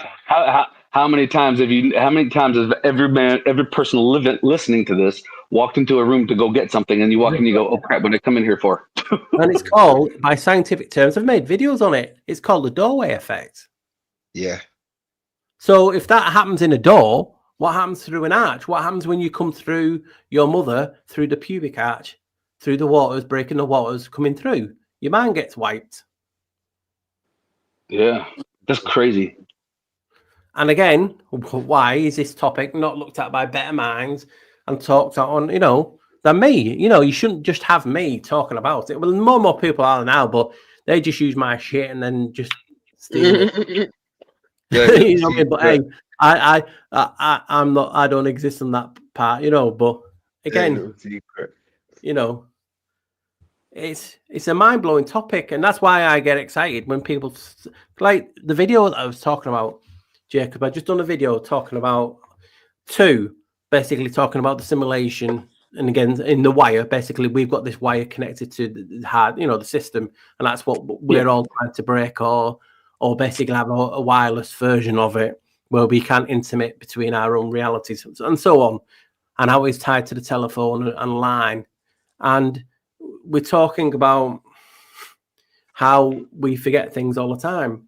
Is that because we're not connected? Because you're breaking through the door, you're breaking the connection to source. You know, is that a sign that you're awake? And what is awake but a funeral? You know, you have it after you die.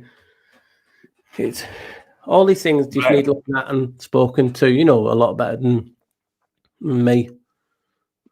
Well, one of the other things, well, not just awake, but you know, when someone says good morning, well, you mourn at a funeral. So how is that good? Is it? It's an inverted realm. That's why everything's reversed, just Yeah. like what we've been So speaking about.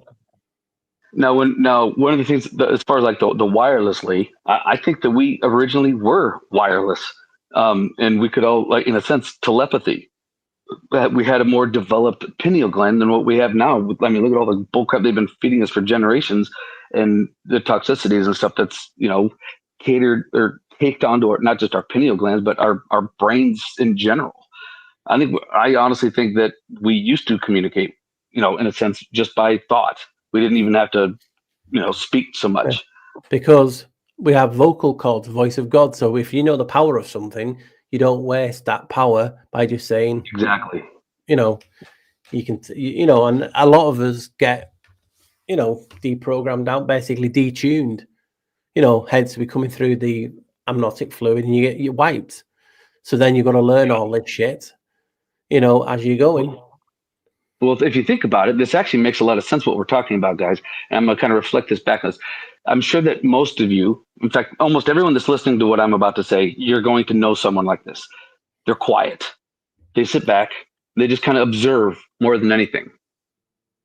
But when they speak, they have everyone's attention. It's because they don't speak much, because they know that when they speak, it should be of something important and it should be something powerful that is said. Same thing with creation. If you are a creator, it should be something important. When you have someone that's just a blabbermouth and all they do is talk, you know, anything that they say, you just kind of you just kind of blow it up because, you know, it's just, you know, wind, hot, you know, just hot air coming out. But when you have someone that's quiet a lot, that doesn't speak a whole lot, doesn't have a whole lot to say about it, when they all of a sudden decide they're going to speak and everyone's witnessing, everyone shuts the hell up and listens to every word that they're saying. Why? Well, it's because they've understood that concept, whether it be consciously or subconsciously. They understand that concept that, yeah, we have 2 ears and 1 mouth, so we should listen more than we speak. We have 4 So that nostrils. and so that when they speak, it has weight. Oh, everyone doesn't realize you have 4 nostrils. Come again? You talking about your ears? No, you know, you got 4 nostrils. You know, the little holes. You got 2 at the bottom, 2 at the top. You got 4 nostrils. 2 at the bottom and 2 at the top. What? Yeah, 4 nostrils. It made me go when I found that out.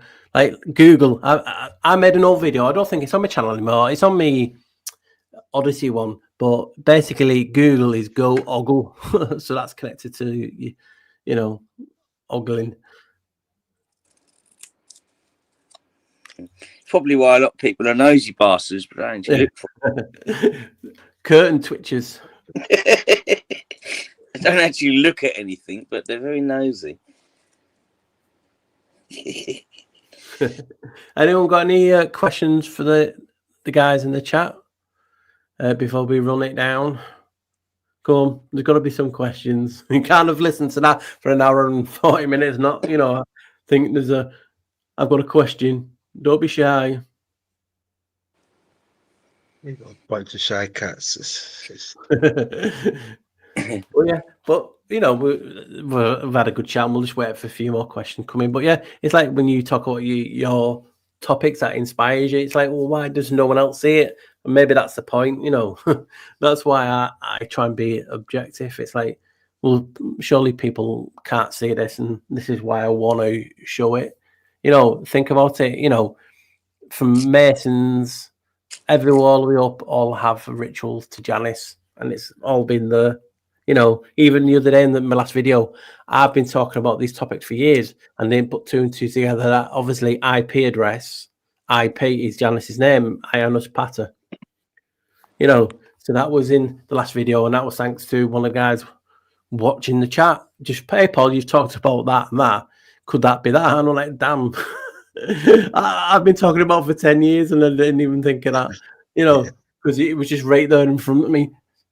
And it's like when we look at things like this, like another person who watched my videos, it's like Janus was a giant, right? And another derivative of Janus's name is Jan, means John in English. But put something in past tense on the end of Jan, and you use the letter T. So when something's in past tense, you can put the letter T on the end. So Jan becomes giant. So you think about it. John, little John, he was a giant when they called him little John. John is another. What about Jinn? What about the Jinn? Yeah, exactly. Jinn? And then you've got Jinn, John? all these derivatives that you can get off. And it's like anyone with more than one face, your personas is basically means mask. So if you've got more than one mask, you can put a persona. You can be good 1 minute, you can put your other mask on, you can be a rape bastard. You can be, people can just switch, put amazingly, personas on the face. Amazingly, Jesus. Yeah, Jesus said straight up. He's Janus Jesus, because all the etymology points to number 11, just like Jesus. Right. Well, at the same time, well, the thing is, like, if you look at what Jesus says, he says that he is the morning star. Well, so does Lucifer. He says that he's the morning star. He says that he is the light bearer. It's like, wait a minute. What? Hello, Ben Shirar, his name is.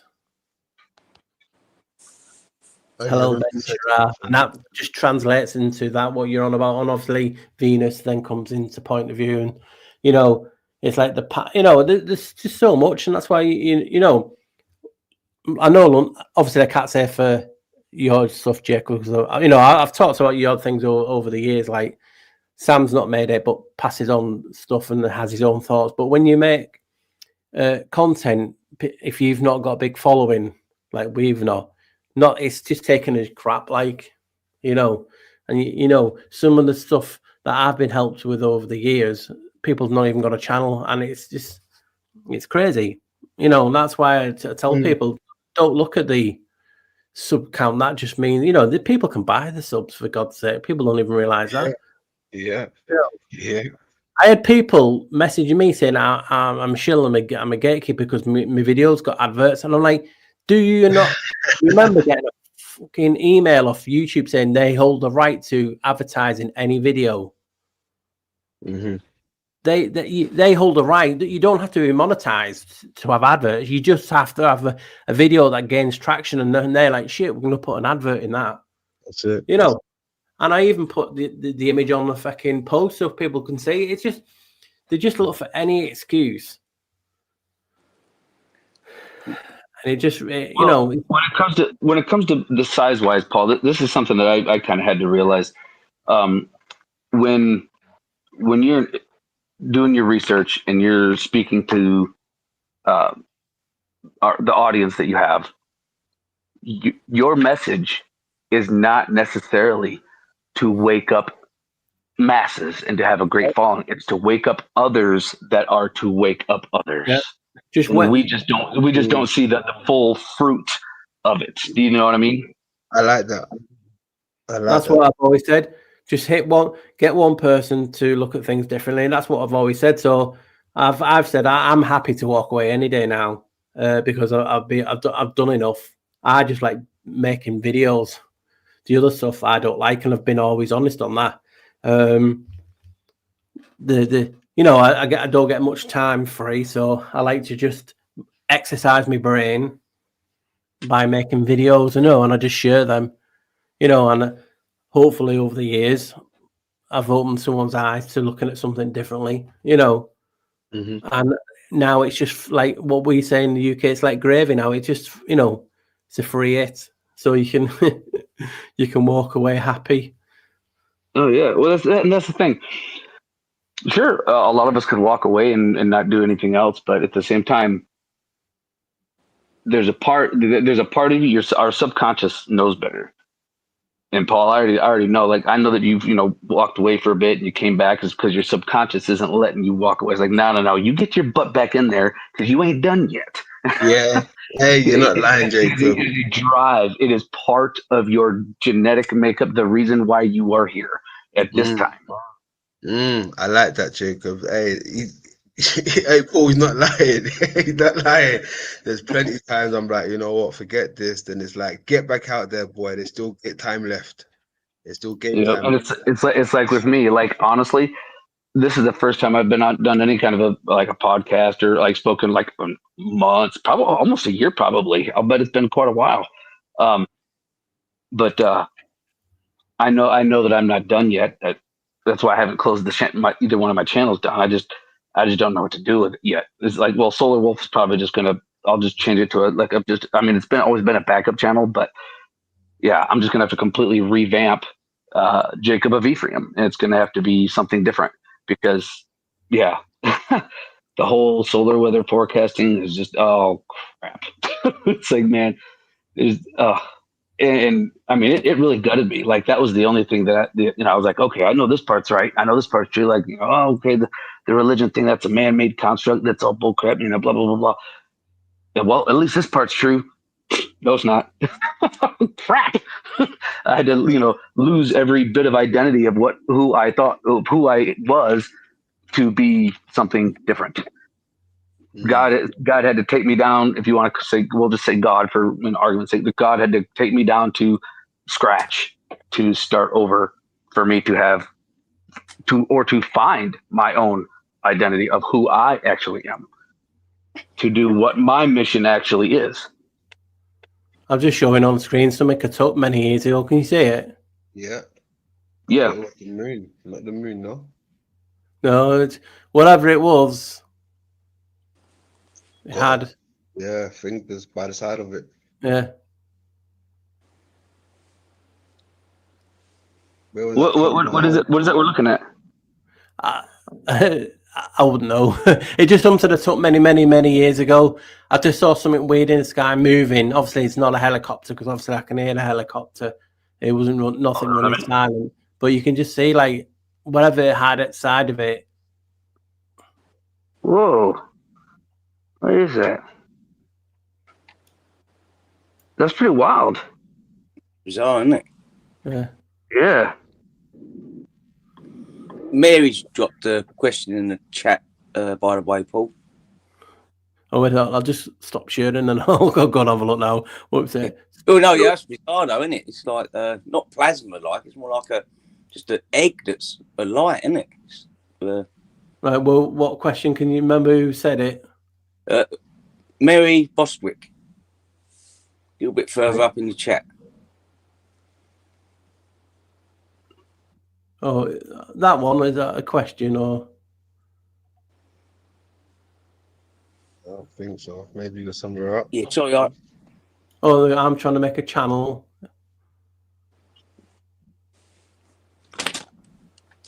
Murray, put it in again so I can see it. Yeah, sorry, Mary, I missed it as well. I just saw your message there. Ah, there is, I think. I don't see any comments. So. Yes. Narcolepsy.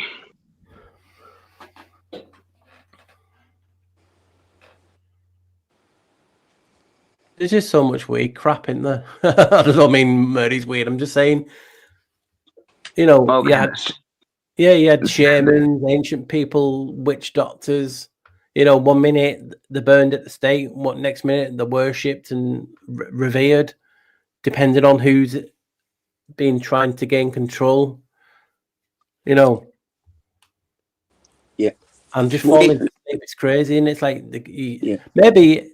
Sorry to interrupt you, Sam. Maybe your soul or your wants to get out of the vessel. You know what I mean? It's like that vessel might not be home to it. Yeah, when I think it was number 4. So if you knew Mary, the Moot number 4, we speak about non-locality and quantum consciousness in that. Do nearly an hour on it, I think, don't we, lads? And Paul's latest video, The Wire, ties in with the same concept or theory as well. It's fascinating. Like I said earlier, they've worked out that one of the smallest parts of our neurons in our brain, the mitochondrials, are all connected to the quantum. They won't tell us what the quantum is. Obviously, I dare say they know, but they're saying we don't really understand that part of it yet. But they know that our brains are connected to quantum, which is non-locality, quantum consciousness.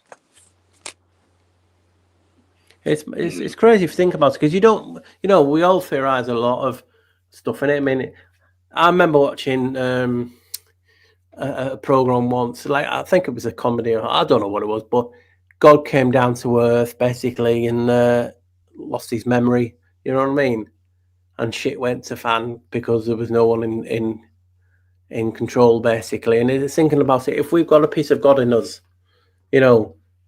that's what intrigues me. It's like that quantum tunneling I was on about. If something can move through something, what is your soul? I mean, what is your soul? Is it the water itself, the holy water that I've theorized?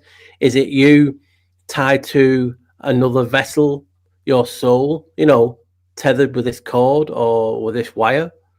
Is it the fight between the both?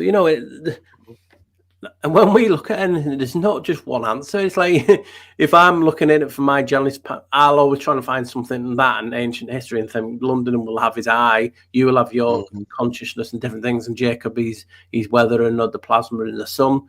So you will always find parallels to your research or what you've learned in life to inspire you to an answer. It's like if you were brought up religiously, you can either leave, and rebel, but you can still know all the shit that you were taught or, put into you. So when you get older, that is what you use to inspire your research. It's like, you're a painter. Every painter has a technique, a way of brushing, so just look at us. I'll have a Janus brush. Sam will have his, London will have his eye. And when you're looking at and painting these images, that's what basically you use first. I try and be objective and think, well, put that to one side. How will someone else see it? That's why I try and put a different theory or two into the same video, just to give people a bit of perspective and guidance on what people are talking about. I know shit and I don't promote myself to do no shit. I'm just here. I'm that kid in the back of the car. Are we there yet? I'm always asking questions. I've never changed. I've never, like I said, at 12, I stood up in the class and said, we're Atlantis. And I'm saying, how can we be doing Atlantis in history, yet you don't acknowledge it if it's real? And this is what my mum got brought in. Yeah, it's true. Why is he asking questions like that? What are you telling him at home, basically? That's wild. Hey, there's another question. I don't think we got to that. It's underneath Mary's. So on my one, it's 8:48. It must have went past that one. Source Network. I'll have a look. 8:48. I'm just going up to the spirit in the sky. Now, where are we going? 49. You know about the Source Network? Oh, yeah. While you're just looking there, Paul, Mary or anyone else that was interested in that quantum consciousness, two gentlemen that ended up coming together, like we're all coming from different angles, and they were doing the same thing coming from different angles. A gentleman called Roger Penrose and Stuart Hameroff, which is spelled Hamerof. They both done work on their own and then ended up coming together and done even more work on this concept, which ties in with like panpsychism, so many other different theories that are out there. Right, so this will be the last thing that we answer. So who wants to go first? This one there, the etymology, why it means which. Do you think this is why the UK city of London have so much power in the world while being such a small country? Well, first of all, I didn't know that meant witch.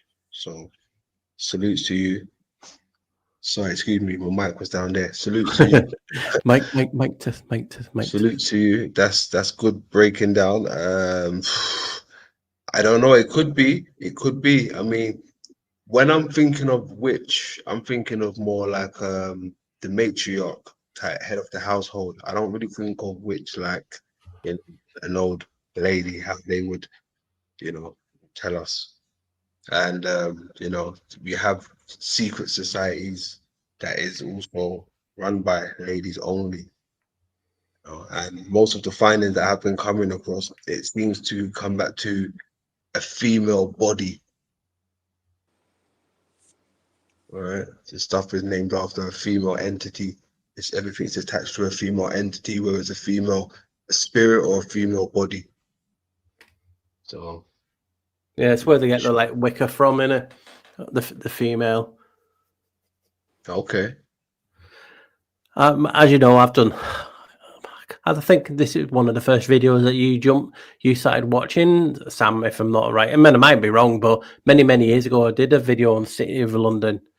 It's the reason it has more power is because it's a corporation. It's a corporation of obviously of everything. You know, the flag, the cross. I mean, people. It's why they have the Genoese flag. You know, the people don't even know that. Like the English flag is the Genoese flag.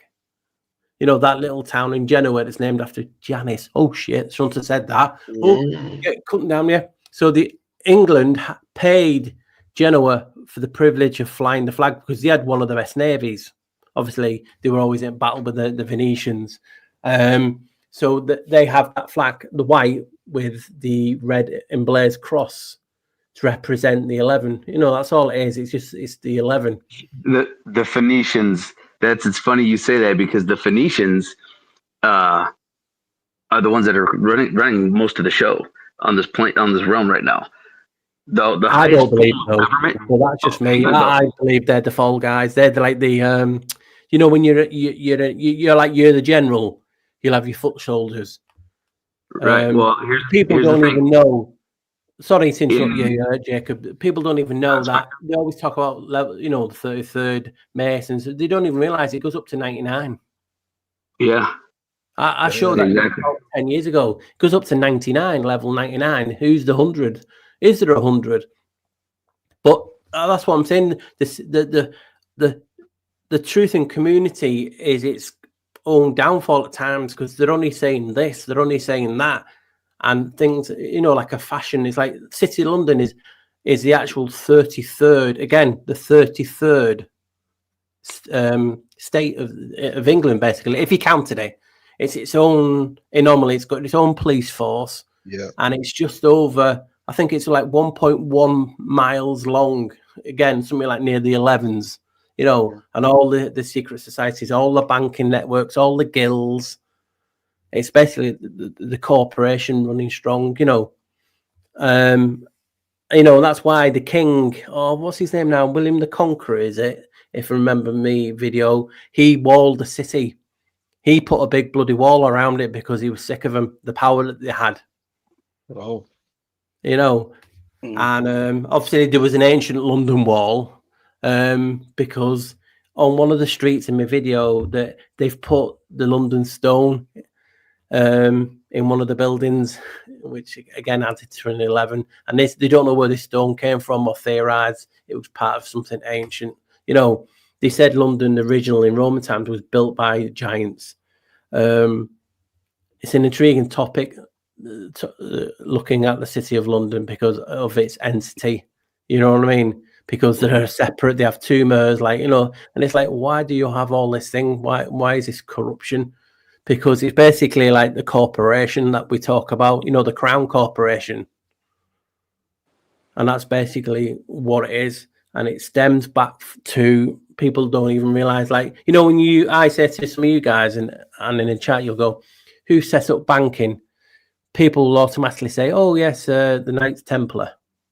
That's what we're told. Oh. Yeah, but the first people to set up like well, is it a federal bank? Like the Rothschild State Bank who borrow money to all these countries. Yeah. The first one of those banks was set up in Genoa. Do you know what?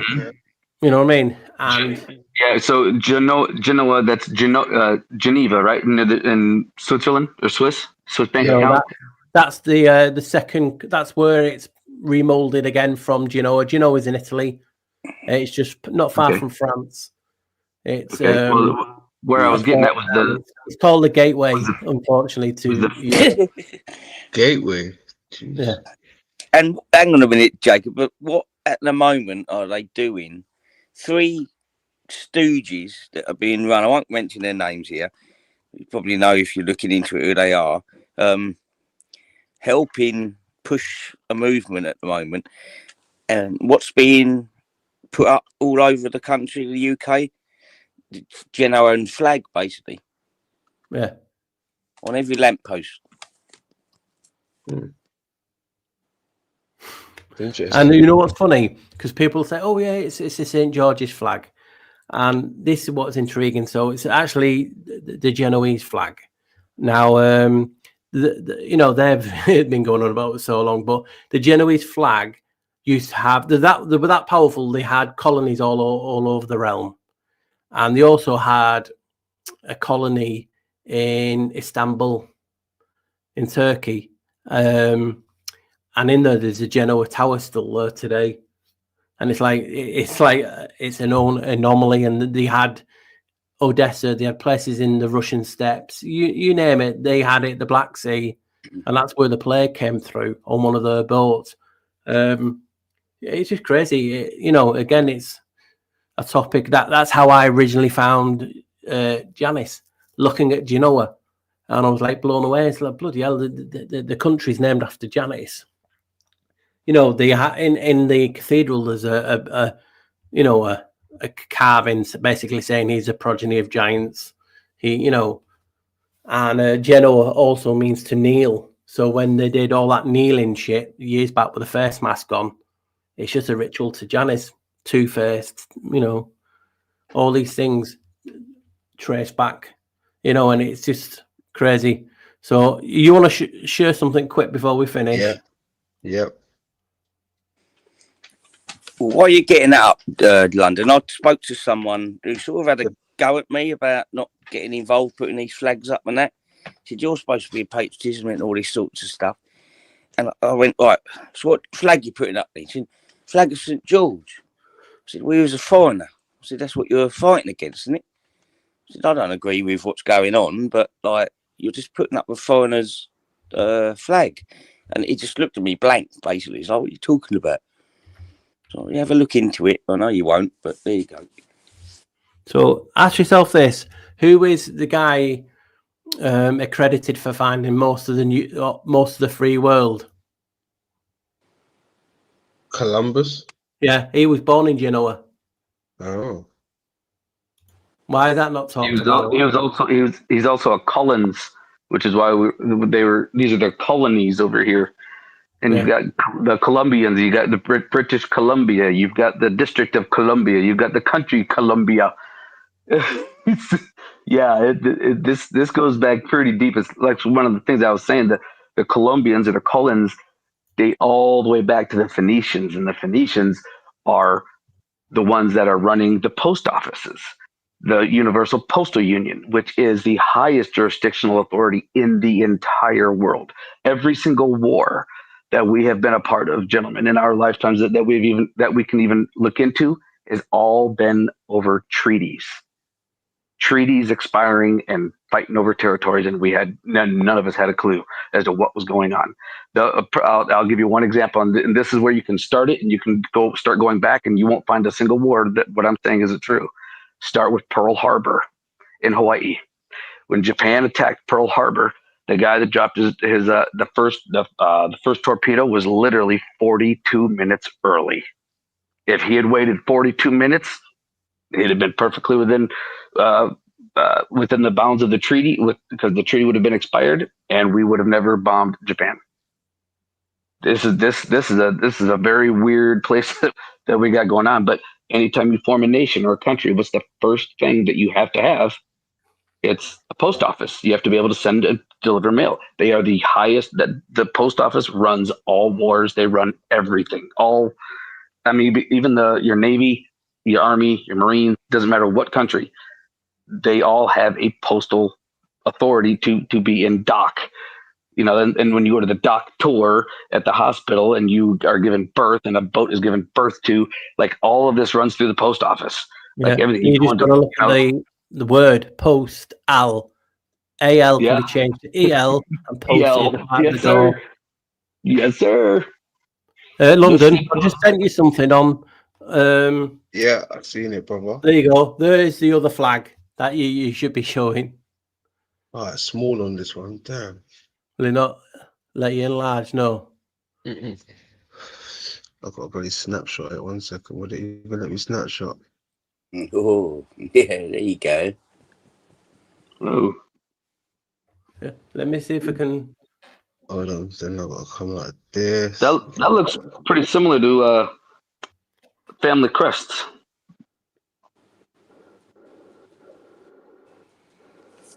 Yeah, well, I wanted to show you here. I'll wait for this to go up anyway, but where's it gone? They're showing you the fractal verse, the lens again, right? In my opinion, they're showing you the lens again, the black hole. Right, but this is the fractal verse. The cross is the lens. And you've got your griffins on the side, possibly. I don't know if they're showing you the lion's gate at the same time that we went over.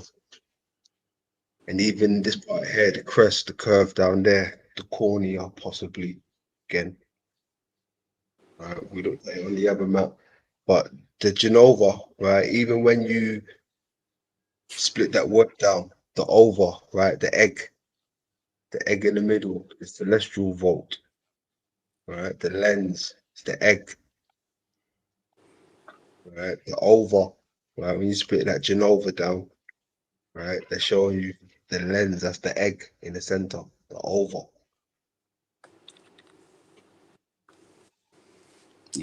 And even the top of the crown sort of looks similar to the rough that you talk about, London, you know. And if you actually look at it again, it's like a load of screaming faces in it. Could almost all look slightly different, like be giants. I don't know, you know. Bizarre that is. There you go. That must be the original, the first one or something. There you go, Janus at the in top. the rough at the top there. Looks more like stars there, doesn't it? You have these are on all the lampposts in Genoa. Well, on some of them. I won't say not everyone because I've not been, but it's just what movie researchers found. But that's the crest, as you can see, with Janus at the top. You know, so that's just. And again, this little town, it's basically what you call Western. What's it called now? What's that word called? Oh, it's just gone out of my head. I do talk about it in the video, but do you know, like capitalism? So capitalism started in this town, in this city. What is basically the religion now? Capitalism. You know, even jeans. Is it denim or is it jeans? One of them. It was came from Genoa. It would have been jeans. Yeah, but and Gates 11 was asking Templar, yeah, they had a head office in Genoa where they took what's his name? Oh, John the Baptist's head. Yeah, look, this is what they're It stayed in the cathedral. I've done a video on it if you want to go back. I think it's still on this channel. But yeah, it's again when people talk about orphan trains, and I'm like, yeah, do you not realize there was one in the medieval times in the 11th, 12th century? It's called the Children Crusades. And again, they won't tell you this. I've done a video on it. It's like, well, people are always talking about the orphan trains, but the one of the biggest trafficking in one go, it was called the Children Crusades, and they even state they got traffic from Genoa. They got to Genoa and then they trafficked and disappeared. That's wild. And am I right in thinking, Paul, they're the phoenix, the two birds there? Yeah, they can class as a phoenix, or what's it called now? Like Griffin. a sphinx, you know, Griffin. where they all that etymologies and stuff can go back to. It's basically what I looked into. Even people who were looking into Tartaria, if you put Tartaria and split it up, you know, like into three, it spells Liguria, and Liguria is another region where Genoa is. So, you know, etymology was telling you that Tartaria, you know, and Tartaria is basically where many people talk about it being in Russia, don't they, in Ukraine and that way. And that's where Genoa had all the colonies, you know, so they were all the way up there. But again, it's one of those things. See the cross in the center again. Yeah, Right, look over guys. here while we're over there. Cross in the center. We're going to be calling it a do because the old Rupa Nigra. Cross in the middle. Rock. The lens, right? What are we talking about? Looks like an eye. All right, the lens. Earth. or a cave. Earth or a cave. It has to be because look, there's society there, the underworld. That's where we are. Or you could actually say there's a place. Australia was called that once, but like Netherlands, neither world. Mm-hmm. Exactly. Right, guys. Hopefully everyone enjoyed it. We've gone way over. Well, there we are. I want to say, let everyone have so come on, Sam. You start first. How are you going to end it this evening? No, just, thanks, chat, for being here, giving us your time. Hope to see you next week. And, yeah, hand it over to you, lads. London. Hey, it's been a pleasure. Moot 5, we're racking it up. There's going to be more to come. Jacob, it was a pleasure rocking out with you, man. You said a few things that caught my attention, so it'd be a pleasure to have you back up next time if we do get this cracking again. Paul, it's been a pleasure as always, man. Jacob, do you want to last words? Yeah, it has been an absolute pleasure. And it's brought me joy to be able to be on with you, gentlemen, fine gentlemen, if I may say so. London, it's been great to meet you. Paul, actually, I think this is the first time you and I have actually conversed at all, and it's been a pleasure. And the final words that I would say is something I say at the end of every one of my videos, and that is for everyone to keep your eyes open, no fear, and remember that love is the only way forward. Well said. So, and as I say, don't let the Basile's granders down. Big hugs, small hugs. Mic test. I'm getting it all in before these guys do it. You're he. Later. Right, guys. Hopefully you enjoyed the Moot. It's been a pleasure. Do you want me to put your link in the description, Jacob? That's up to you. Like I said, you're going to see stuff that's been there for a while. I have not done anything for a bit. I mean, you can, so that when people have it for reference, I'll probably get on here after a little while and start doing some different videos. If you send Sam the link and he'll send it to me, I will edit it probably tomorrow now because I'm being hurried up into getting something done now around the house. So I will say it's been a pleasure having us four on here for this Moot number 5. It's been a pleasure. Great chat, great questions, and we'll see you next time. Bye, guys. Alrighty. See you, bye. Take care.